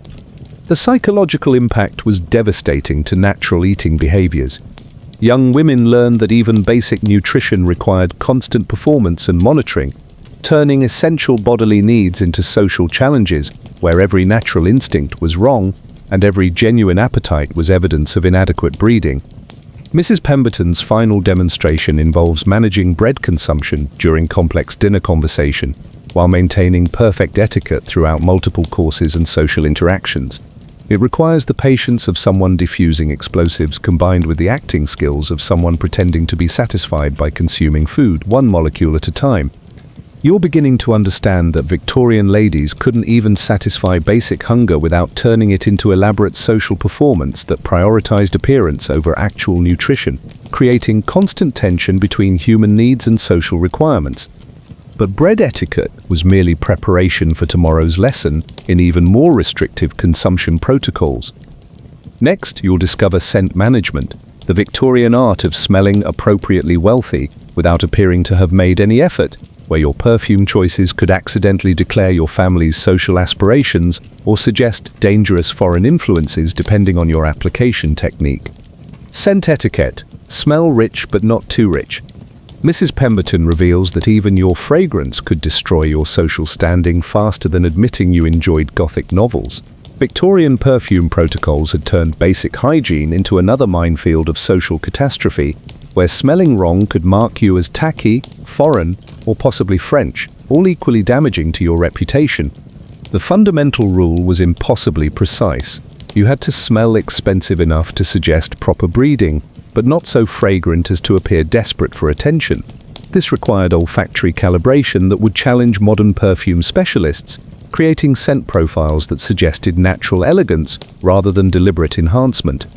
Strong scent was tacky and possibly French, which was apparently the worst combination imaginable in Victorian social hierarchy.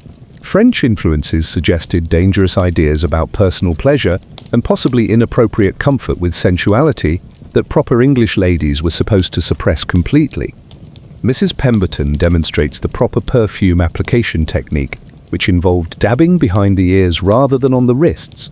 Wrist application was considered too accessible to casual observers and might suggest you wanted people to notice your fragrance efforts, which was vulgar behavior indicating insufficient natural refinement. The behind-the-ears technique required precision and restraint that would impress modern aromatherapy practitioners. Too much dabbing created overwhelming scent clouds that announced your presence before you entered rooms. Too little suggested either poverty or that you didn't understand proper fragrance enhancement protocols. Mrs. Pemberton explains that scent layering was advanced perfume management, restricted to families who owned land, because apparently property ownership qualified you for more complex fragrance applications. The social hierarchy extended even to how many different scents you were permitted to combine without appearing pretentious. The quality and source of your perfumes sent immediate messages about your family's prosperity and international connections. French perfumes were suspect due to their origins, but desirable for their quality, creating complicated decisions about whether foreign excellence was worth the social risk of seeming too worldly. English perfumes were safer socially, but might lack the sophistication expected in higher social circles. The choice became a balance between patriotic propriety and cosmopolitan refinement that could affect your marriage prospects and social acceptance. Mrs. Pemberton demonstrates seasonal scent management, which required different fragrance choices for different times of year and social situations. Heavy scents in summer suggested either poor judgment or insensitivity to other people's comfort during warm weather social gatherings. Light scents in winter might imply insufficient understanding of seasonal appropriateness, or possibly that you were economizing on perfume costs during cold weather, when stronger fragrances were expected and socially acceptable. The timing of perfume application created additional complexity around preparation for social events. Applying fragrance too close to departure suggested hurried grooming habits. Applying it too early might result in faded scent by the time you reached your destination, implying either poor planning or inadequate understanding of perfume longevity. Mrs. Pemberton explains that different social events required modified scent approaches. Church attendance demanded minimal fragrance that wouldn't distract from religious contemplation. Evening parties allowed more elaborate scent management, but still within bounds of appropriate restraint. Your modern habit of wearing whatever fragrance you enjoy, applying it wherever convenient, and using scented products throughout your routine would have caused immediate scandal. The casualness would have been seen as evidence of insufficient attention to social fragrance protocols and possibly dangerous American influences. The economic implications created pressure around perfume quality and quantity that affected family budgets. quality fragrances were expensive and necessary for maintaining social appearances, but excessive spending on scents might suggest misplaced priorities or insufficient domestic management skills. The storage and preservation of perfumes required domestic organization skills that would challenge modern cosmetic management. Fragrances had to be stored properly to maintain their quality while remaining accessible for daily application without creating unseemly displays of perfume bottles that might suggest vanity. Mrs. Pemberton demonstrates emergency scent management for situations requiring fragrance adjustment during social events. You had to be able to enhance or diminish your scent presence without appearing to manage your fragrance actively, which required advanced planning and discrete application techniques. The international variations in scent protocols created complications for families with foreign connections. Continental European approaches to fragrance were different from English standards, creating opportunities for inadvertent social mistakes based on cultural misunderstandings about appropriate scent intensity. The psychological impact was typically Victorian in turning basic hygiene into performance anxiety. Young women learned that even their natural scent required careful management and enhancement, creating constant awareness of their olfactory presence and its potential social implications. Mrs. Pemberton explains that perfume mistakes could create lasting social damage that affected your reputation for years. Wrong scent choices were remembered and discussed. Inappropriate application techniques became part of your social identity, and fragrance disasters could influence marriage prospects and family standing. The religious considerations around scent usage added moral complexity to perfume choices. Excessive attention to fragrance might suggest vanity or inappropriate focus on sensual pleasure rather than spiritual development, creating tension between social requirements and religious propriety. Mrs. Pemberton's final demonstration involves complete scent management for a full social day, morning preparation, midday maintenance, and evening enhancement, while maintaining perfect fragrance balance throughout changing social situations and weather conditions. You're learning that Victorian ladies had to manage their sensory impact on others as carefully as their visual appearance, creating exhausting attention to every aspect of their physical presence that might be evaluated by critical observers. But scent etiquette was merely preparation for tomorrow's lesson in even more restrictive behavioral management. Next, you'll discover the art of strategic sweating, or rather, the Victorian requirement to never sweat at all, while somehow maintaining perfect temperature regulation through fans, positioning, and sheer force of will that defied basic human biology. Fan yourself, but don't look hot doing it. Mrs. Pemberton announces that sweating was low-class behavior that marked you as someone whose body performed basic biological functions without proper supervision. Victorian ladies were expected to maintain perfect temperature regulation through willpower, strategic fanning, and complete denial of human physiology that would impress modern climate control engineers. The fundamental problem was impossible. You had to manage your body temperature while wearing enough fabric to outfit a small circus, restriction devices that prevented normal breathing, and maintaining perfect composure in crowded rooms heated by fireplaces and filled with other people equally overdressed and overheated. Mrs. Pemberton demonstrates the proper fanning technique for temperature management, which had to appear effortless while providing actual cooling without suggesting that you were experiencing any physical discomfort whatsoever. Too fast suggested desperation. Too slow implied you weren't actually warm, which might seem like showing off about your superior temperature regulation. The fan speed calibration required constant attention to your actual cooling needs versus the social messages you were sending to observers who were monitoring your fanning technique for signs of appropriate feminine delicacy or inappropriate physical awareness. Mrs. Pemberton explains that looking flustered while fanning was social death, because it suggested your body was responding to environmental conditions in ways that were too honest about human biology. You were supposed to maintain the facial expression of someone enjoying perfect climate control while discreetly managing actual thermal distress. The positioning for optimal fanning required strategic location selection that provided maximum air circulation while maintaining perfect posture and avoiding any suggestion that you were actively seeking cooling relief. You had to appear to be fanning casually rather than desperately trying to prevent heat-related collapse. The social protocol around allowing others to fan you was dangerous territory requiring careful navigation of intimacy, boundaries, and power dynamics. Accepting fanning assistance suggested either delicate constitution that was charming or weakness that was concerning, depending on the observer's interpretation of your thermal management needs. Mrs. Pemberton demonstrates the technique for managing perspiration without acknowledging its existence. Any visible signs of sweating had to be addressed immediately and discreetly, using techniques that made the problem disappear without suggesting you'd experienced any physical discomfort worth mentioning. The fabric choices for temperature management created additional pressure around clothing selection that had to balance social requirements with practical thermal needs. Heavy fabrics suggested prosperity but might cause overheating. Light fabrics were more comfortable but might appear inappropriate for formal occasions or suggest insufficient resources for proper social costuming.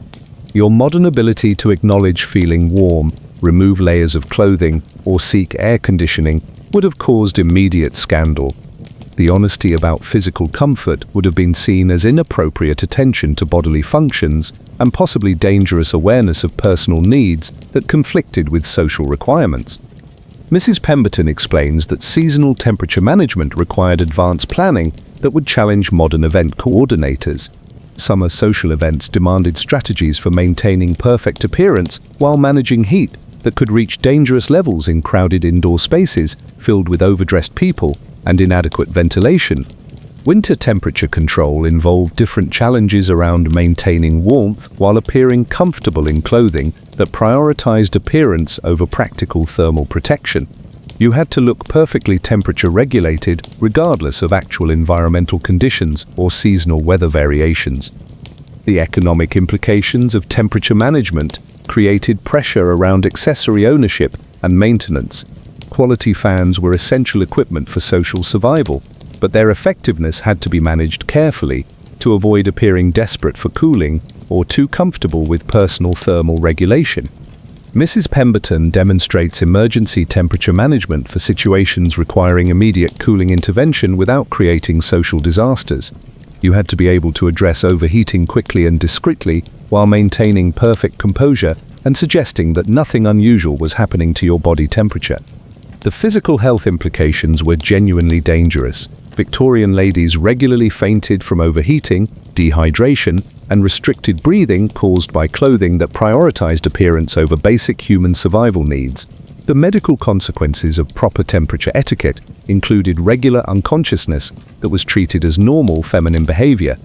The psychological impact created constant anxiety about bodily functions that were completely natural but socially unacceptable to acknowledge. Young women learned to suppress awareness of their physical comfort needs while maintaining perfect social performance that suggested effortless climate adaptation. Mrs. Pemberton explains that temperature regulation mistakes could create lasting social damage, affecting your reputation for appropriate feminine delicacy. Evidence of overheating was remembered and discussed, suggesting either inadequate breeding or possibly robust constitution that was unseemly for proper ladies. The international variations in temperature etiquette created complications for families with foreign connections. Continental European approaches to climate management were different from English standards, creating opportunities for inadvertent social mistakes based on cultural misunderstandings about appropriate thermal acknowledgement.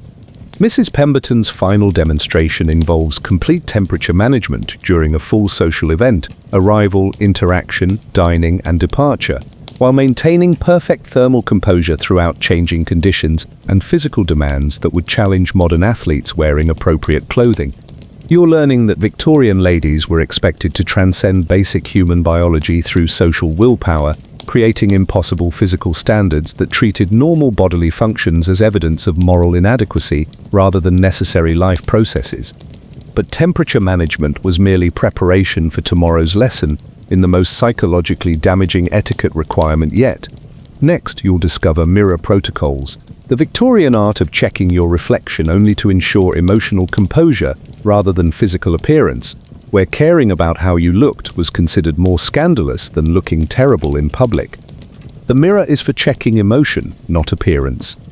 Mrs. Pemberton reveals that mirror usage was the most psychologically twisted aspect of Victorian etiquette, where looking at your own reflection for the wrong reasons could mark you as dangerously vain and possibly mentally unstable.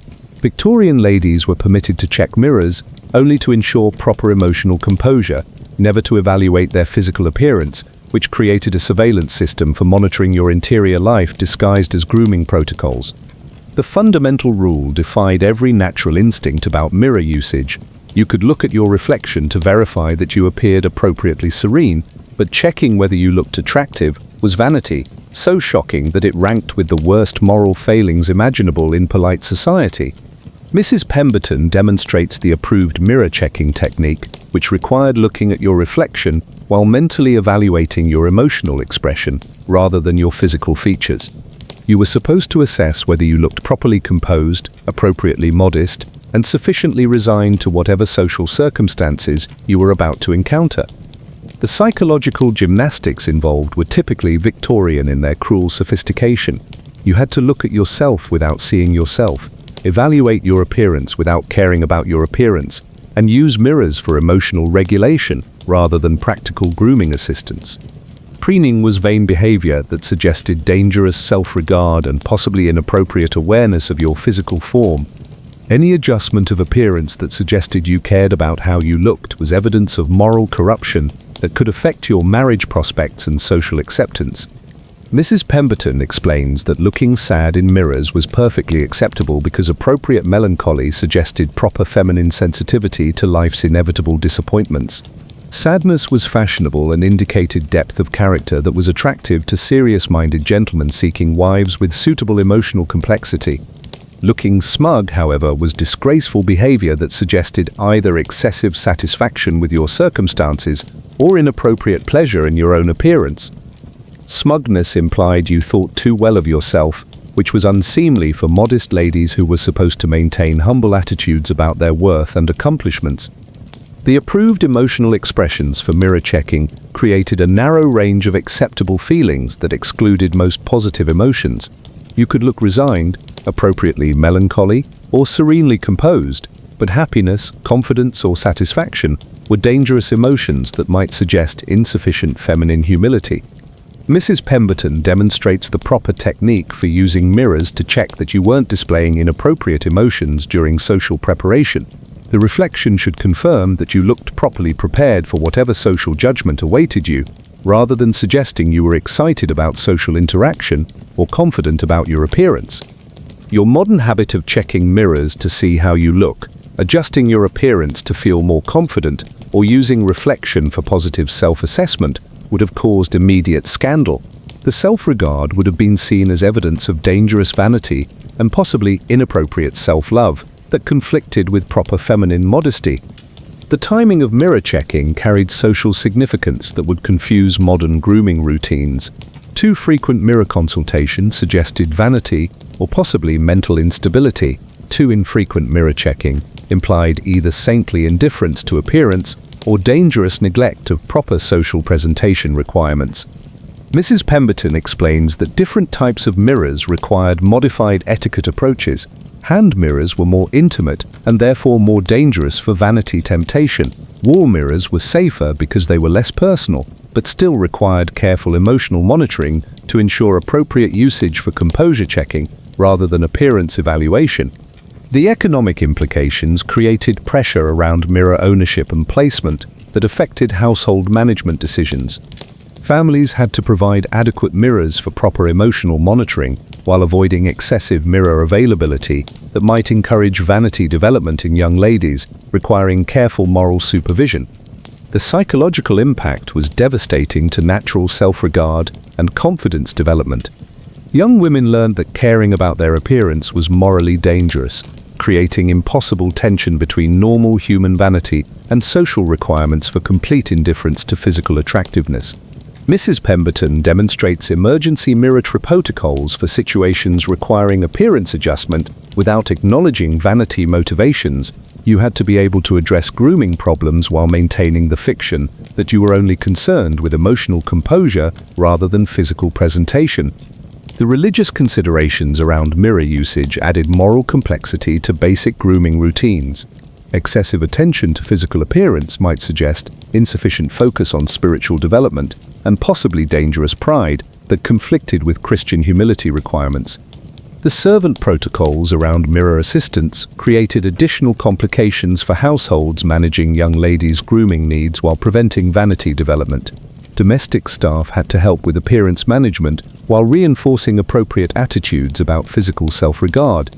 Mrs. Pemberton explains that mirror mistakes could create lasting damage to your reputation for appropriate feminine modesty.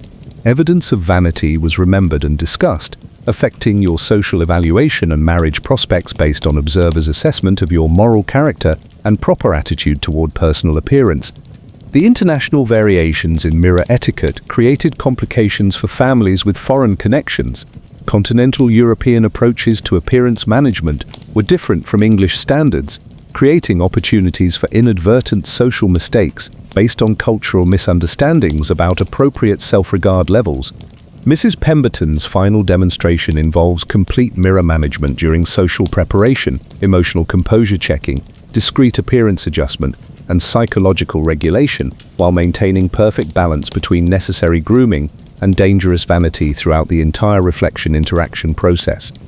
You're learning that Victorian ladies couldn't even look at themselves without moral supervision and psychological regulation, creating impossible standards that treated normal self-awareness as evidence of spiritual corruption, rather than healthy human behavior.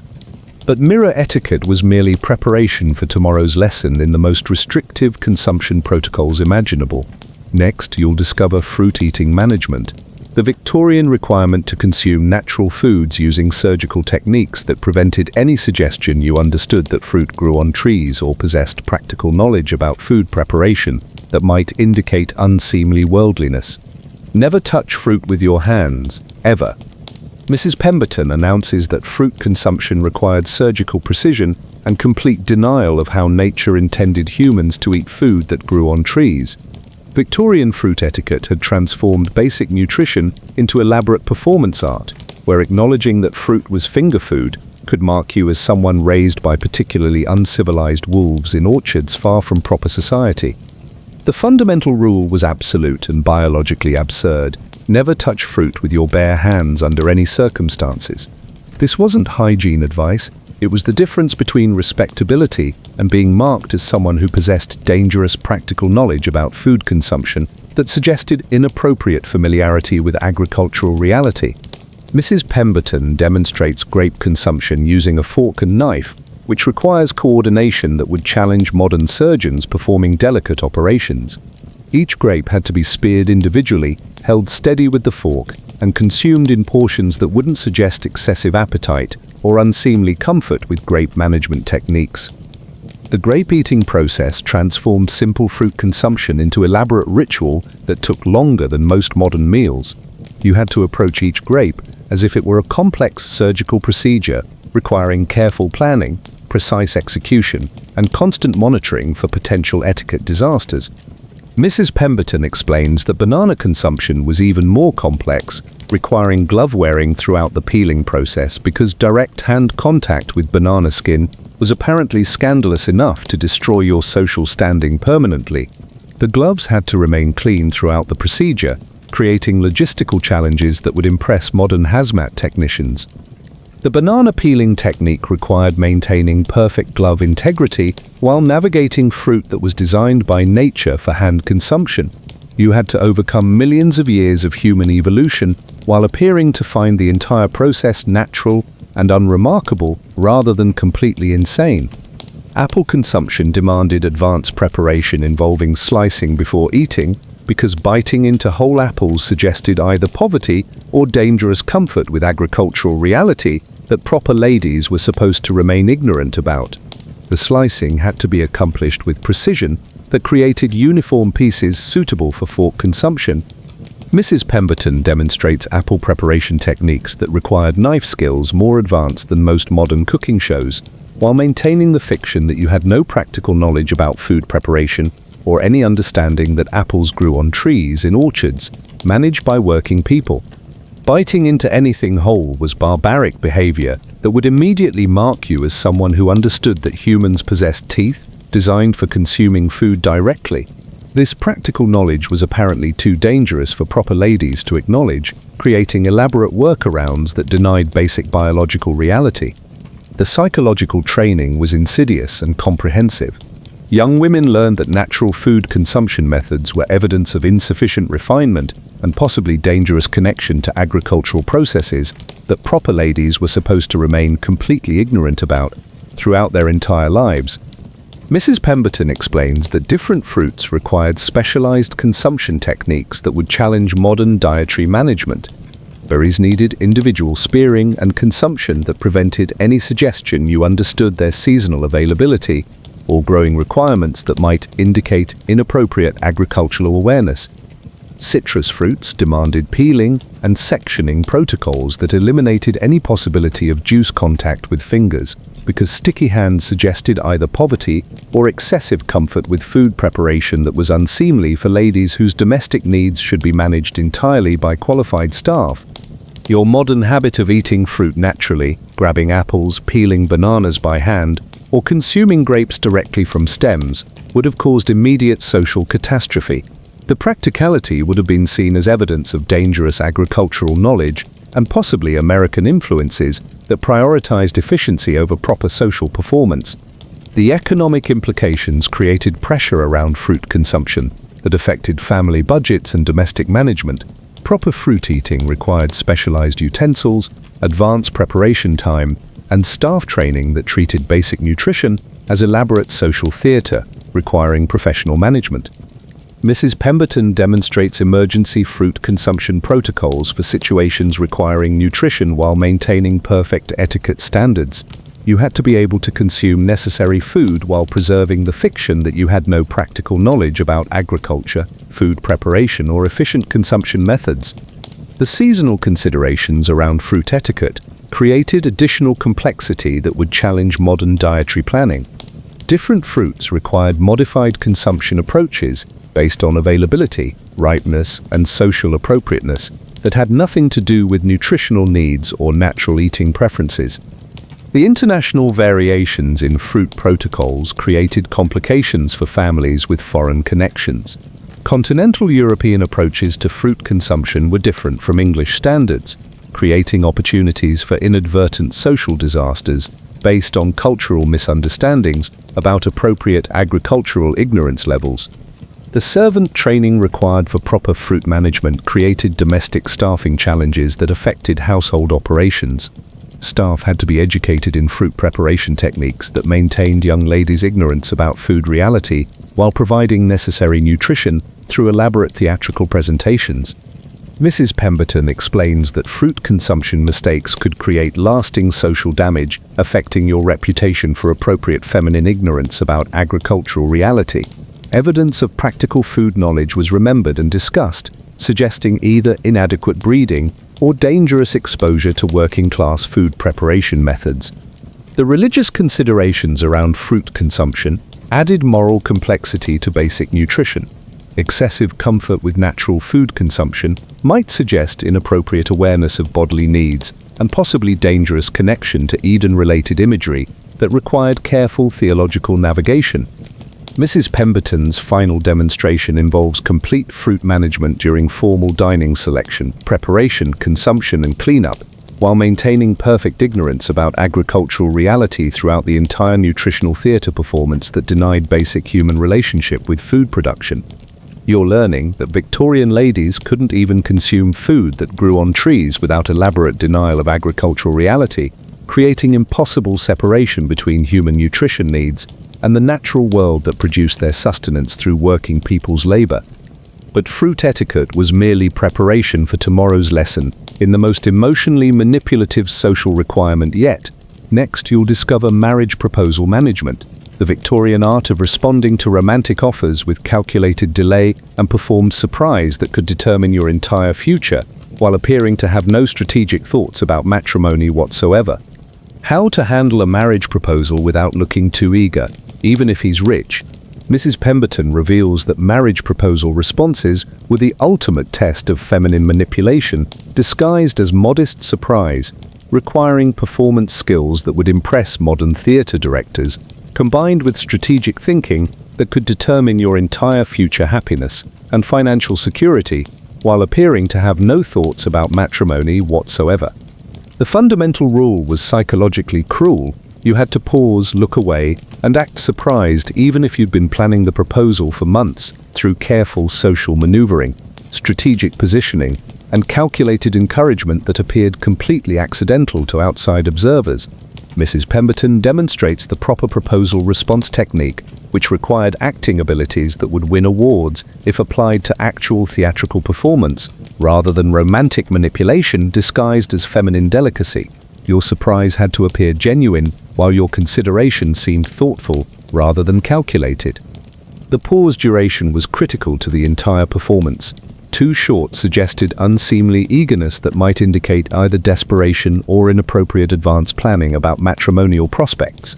Too long implied either genuine uncertainty or possibly that you were considering better offers, both socially dangerous interpretations. Never accepting on the first proposal was absolute rule, regardless of your actual feelings, the gentleman's suitability, or your family's financial circumstances. Immediate acceptance suggested you'd been planning the engagement, which was inappropriate feminine behavior that implied dangerous strategic thinking about romantic outcomes. Mrs. Pemberton explains that the required delay created elaborate social theatre where both parties understood the performance requirements but had to maintain the fiction that proposals were spontaneous romantic surprises rather than carefully negotiated business arrangements disguised as emotional declarations. The looking away technique had to appear natural rather than calculated, suggesting modest embarrassment about romantic attention rather than strategic consideration of matrimonial offers. Your gaze direction carried social significance that observers would analyze for evidence of appropriate feminine confusion or inappropriate romantic calculation. Tears were optional, but tasteful accessories to proposal responses, provided they suggested appropriate emotional overwhelm, rather than calculated manipulation or excessive satisfaction with successful romantic strategy. The tears had to appear spontaneous while being perfectly controlled for maximum romantic impact. Mrs. Pemberton demonstrates tear management during proposal responses, which required emotional regulation skills that would challenge modern actors performing deeply felt dramatic scenes. You had to produce appropriate moisture without suggesting either excessive emotion or insufficient gratitude for romantic attention. Smiling too much during proposal responses was shameless behavior that suggested either inappropriate satisfaction with romantic success or possibly that you'd been planning the engagement through strategic social maneuvering that proper ladies were supposed to remain unconscious of throughout the entire courtship process. The psychological complexity was typically Victorian in its cruel sophistication. You had to appear genuinely surprised by proposals you'd been carefully orchestrating, while seeming grateful for attention you'd been strategically encouraging through months of calculated social interaction disguised as natural feminine behavior. Mrs. Pemberton explains that different types of proposals required modified response techniques based on the gentleman's social status, your family's financial needs, and the observers present during the romantic declaration.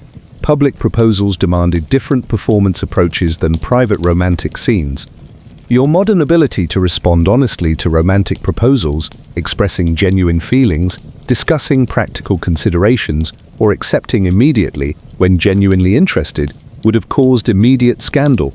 The honesty would have been seen as evidence of inappropriate romantic calculation and possibly dangerous American influences about female agency. The economic implications created additional pressure around proposal responses that could affect your family's financial future for generations. Wrong responses could eliminate advantageous matrimonial opportunities, while appearing too eager could damage your reputation for appropriate feminine modesty that attracted quality suitors. Mrs. Pemberton demonstrates emergency proposal management for unexpected romantic declarations requiring immediate strategic response without advanced preparation time. You had to be able to assess matrimonial value quickly while maintaining perfect performance of feminine surprise throughout the entire romantic negotiation process. The family consultation protocols created additional complexity around proposal responses that involved parents, guardians, and extended relatives in romantic decision-making that had to appear entirely focused on emotional compatibility rather than financial and social considerations that actually determined matrimonial suitability. The social aftermath of proposal responses required careful management of community reactions, family expectations, and romantic relationship development that balanced genuine feelings with strategic considerations about long-term social and financial security that proper ladies weren't supposed to understand or calculate. Mrs. Pemberton explains that proposal response mistakes could create lasting damage to romantic prospects and family social standing. Wrong responses were remembered and discussed throughout social circles, affecting your reputation for appropriate feminine behavior and romantic desirability among quality gentlemen seeking suitable wives. The international variations in proposal etiquette created complications for families with foreign connections. Continental European approaches to romantic declarations were different from English standards, creating opportunities for inadvertent social disasters based on cultural misunderstandings about appropriate feminine response strategies. The religious considerations around proposal responses added moral complexity to romantic decision-making that had to balance spiritual compatibility with practical matrimonial considerations, while maintaining the fiction that proper ladies were primarily concerned with emotional rather than financial aspects of marriage arrangements.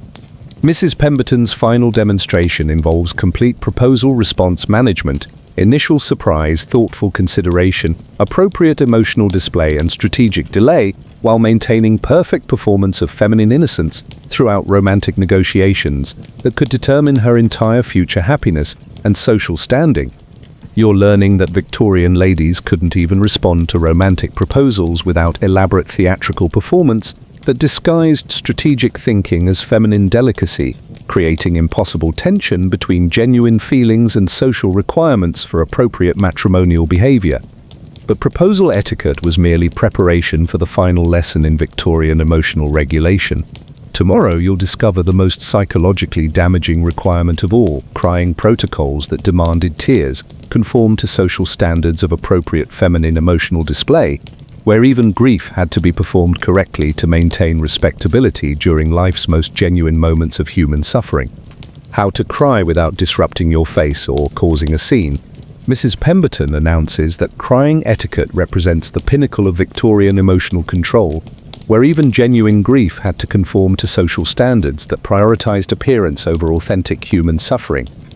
This final lesson reveals how completely Victorian society had invaded the most private aspects of human experience, turning tears into performance art that denied the reality of pain while demanding its perfect presentation. The fundamental rules were as cruel as they were specific: turn away from observers, blink softly to control tear flow, and absolutely no sobbing under any circumstances.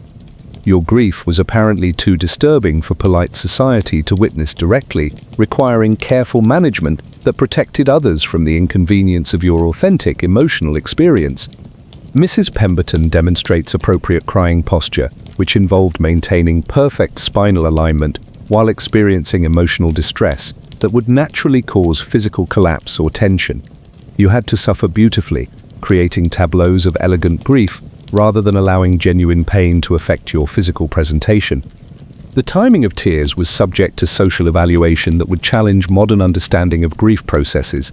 Crying too quickly after bad news suggested either excessive sensitivity or inappropriate emotional displays. Delayed crying implied either insufficient feeling or calculated emotional manipulation for social effect. Your modern ability to cry naturally when sad, seek comfort from others during difficult times, or express genuine emotion without performance considerations would have caused immediate scandal. The authenticity would have been seen as evidence of insufficient emotional training and possibly dangerous lack of self-control that was unsuitable for proper social interaction. Mrs. Pemberton explains that different types of sadness required modified crying approaches.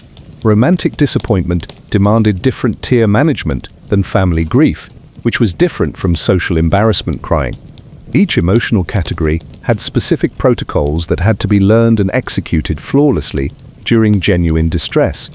The economic implications created pressure around grief management that affected family reputation during times of genuine crisis. Your crying technique during public tragedies became visible indicators of your family's emotional training and social sophistication that could influence community standing during vulnerable periods. The seasonal considerations around crying etiquette created additional complexity during emotionally difficult periods. Winter crying required coordination with heavier clothing that might interfere with proper tear management. Summer crying involved additional challenges around maintaining composure during warm weather that could exacerbate emotional displays. Mrs. Pemberton demonstrates emergency crying protocols for unexpected emotional situations requiring immediate grief management without advanced preparation. You had to be able to transition from normal social interaction to appropriate emotional display while maintaining perfect etiquette throughout genuine psychological distress. The religious implications added moral complexity to grief expression that had to balance spiritual acceptance with appropriate emotional display. Excessive crying might suggest insufficient faith in divine providence, while inadequate tears could imply heartless indifference to life's sorrows that required Christian compassion. The international variations in crying etiquette created complications for families with foreign connections. Continental European approaches to emotional expression were different from English standards, creating opportunities for inadvertent social mistakes during vulnerable emotional periods when cultural confusion could cause lasting damage. Mrs. Pemberton explains that crying mistakes could create permanent damage to your reputation for appropriate feminine sensibility. Wrong emotional displays were remembered and discussed for years, affecting your social evaluation during your most vulnerable moments when support and understanding were desperately needed instead of judgment and criticism. The servant protocols around emotional crisis management required domestic staff training in grief response that maintained family privacy while providing necessary support during emotional emergencies. Staff had to be educated in appropriate responses to crying episodes that protected family reputation while addressing genuine human distress. The physical health implications were genuinely dangerous to mental and emotional well-being. Victorian ladies regularly developed psychological problems from suppressing authentic emotional responses during life's most difficult periods, creating mental health crises that were treated as moral failings rather than natural responses to impossible emotional regulation requirements. Mrs. Pemberton's final demonstration involves complete emotional regulation during simulated crisis situations, receiving bad news, processing grief, managing tears, and returning to social composure while maintaining perfect etiquette throughout genuine psychological distress that would challenge modern crisis counselors. You're learning that Victorian emotional regulation invaded even the most private aspects of human suffering, demanding performance during authentic pain and isolation during moments when human connection was desperately needed for psychological survival and healing. The comprehensive education concludes with the horrifying realization that every aspect of Victorian feminine existence was performance art, disguised as natural behavior, from laughter to tears, from eating to breathing, from walking to sitting. Every moment required constant monitoring, strategic consideration, and perfect execution of social requirements that denied authentic human experience in favor of elaborate theatrical presentations. Mrs. Pemberton's final words reveal the ultimate truth. Victorian etiquette wasn't about creating refined ladies, it was about manufacturing human beings who could suppress every natural instinct, authentic feeling, and genuine response in favor of social performance that prioritized appearance over reality, community approval over personal truth, and masculine comfort over feminine authenticity. You've survived Victorian etiquette school, but the cost would have been your entire authentic self, sacrificed on the altar of social respectability that demanded everything and offered nothing in return except the privilege of continuing to perform impossible standards until death finally released you from the exhausting theater of proper feminine existence. Welcome to your education in beautiful, comprehensive human suppression disguised as the height of civilization. Now you understand why fainting was so popular. Unconsciousness was the only escape from the relentless performance of being a Victorian lady. The proper crying technique, which required emotional regulation skills that would challenge modern grief counselors helping people through genuine trauma. You had to experience real pain while controlling its expression to meet social standards that had nothing to do with actual human suffering. The turning away protocol wasn't about privacy, it was about protecting observers from witnessing emotions that were too honest about human vulnerability and pain. Your suffering was acceptable only if it remained invisible to people who might be made uncomfortable by evidence that life contained genuine hardship, requiring emotional response. If tears absolutely had to fall, they were permitted only one cheek at a time, creating a controlled emotional display that suggested delicate sensibility rather than overwhelming grief that might disturb social composure. Your tears had to be aesthetically pleasing rather than genuinely expressive of actual pain. Mrs. Pemberton explains that the single tear technique required physical control that defied normal human emotional response patterns. You had to manipulate your tear ducts through willpower while experiencing genuine grief, creating impossible tension between authentic feeling and social performance requirements. Public emotional breakdowns were forbidden behavior that should be saved for poetry rather than actual human interaction. Your genuine suffering was considered too disturbing for social settings, requiring either complete emotional suppression or private expression that didn't inconvenience others with evidence of life's genuine difficulties. The psychological cruelty was comprehensive and devastating. Victorian ladies learned that even their most authentic emotional experiences were inappropriate for public acknowledgement, creating isolation during life's most difficult moments when human connection and support were desperately needed. Mrs. Pemberton demonstrated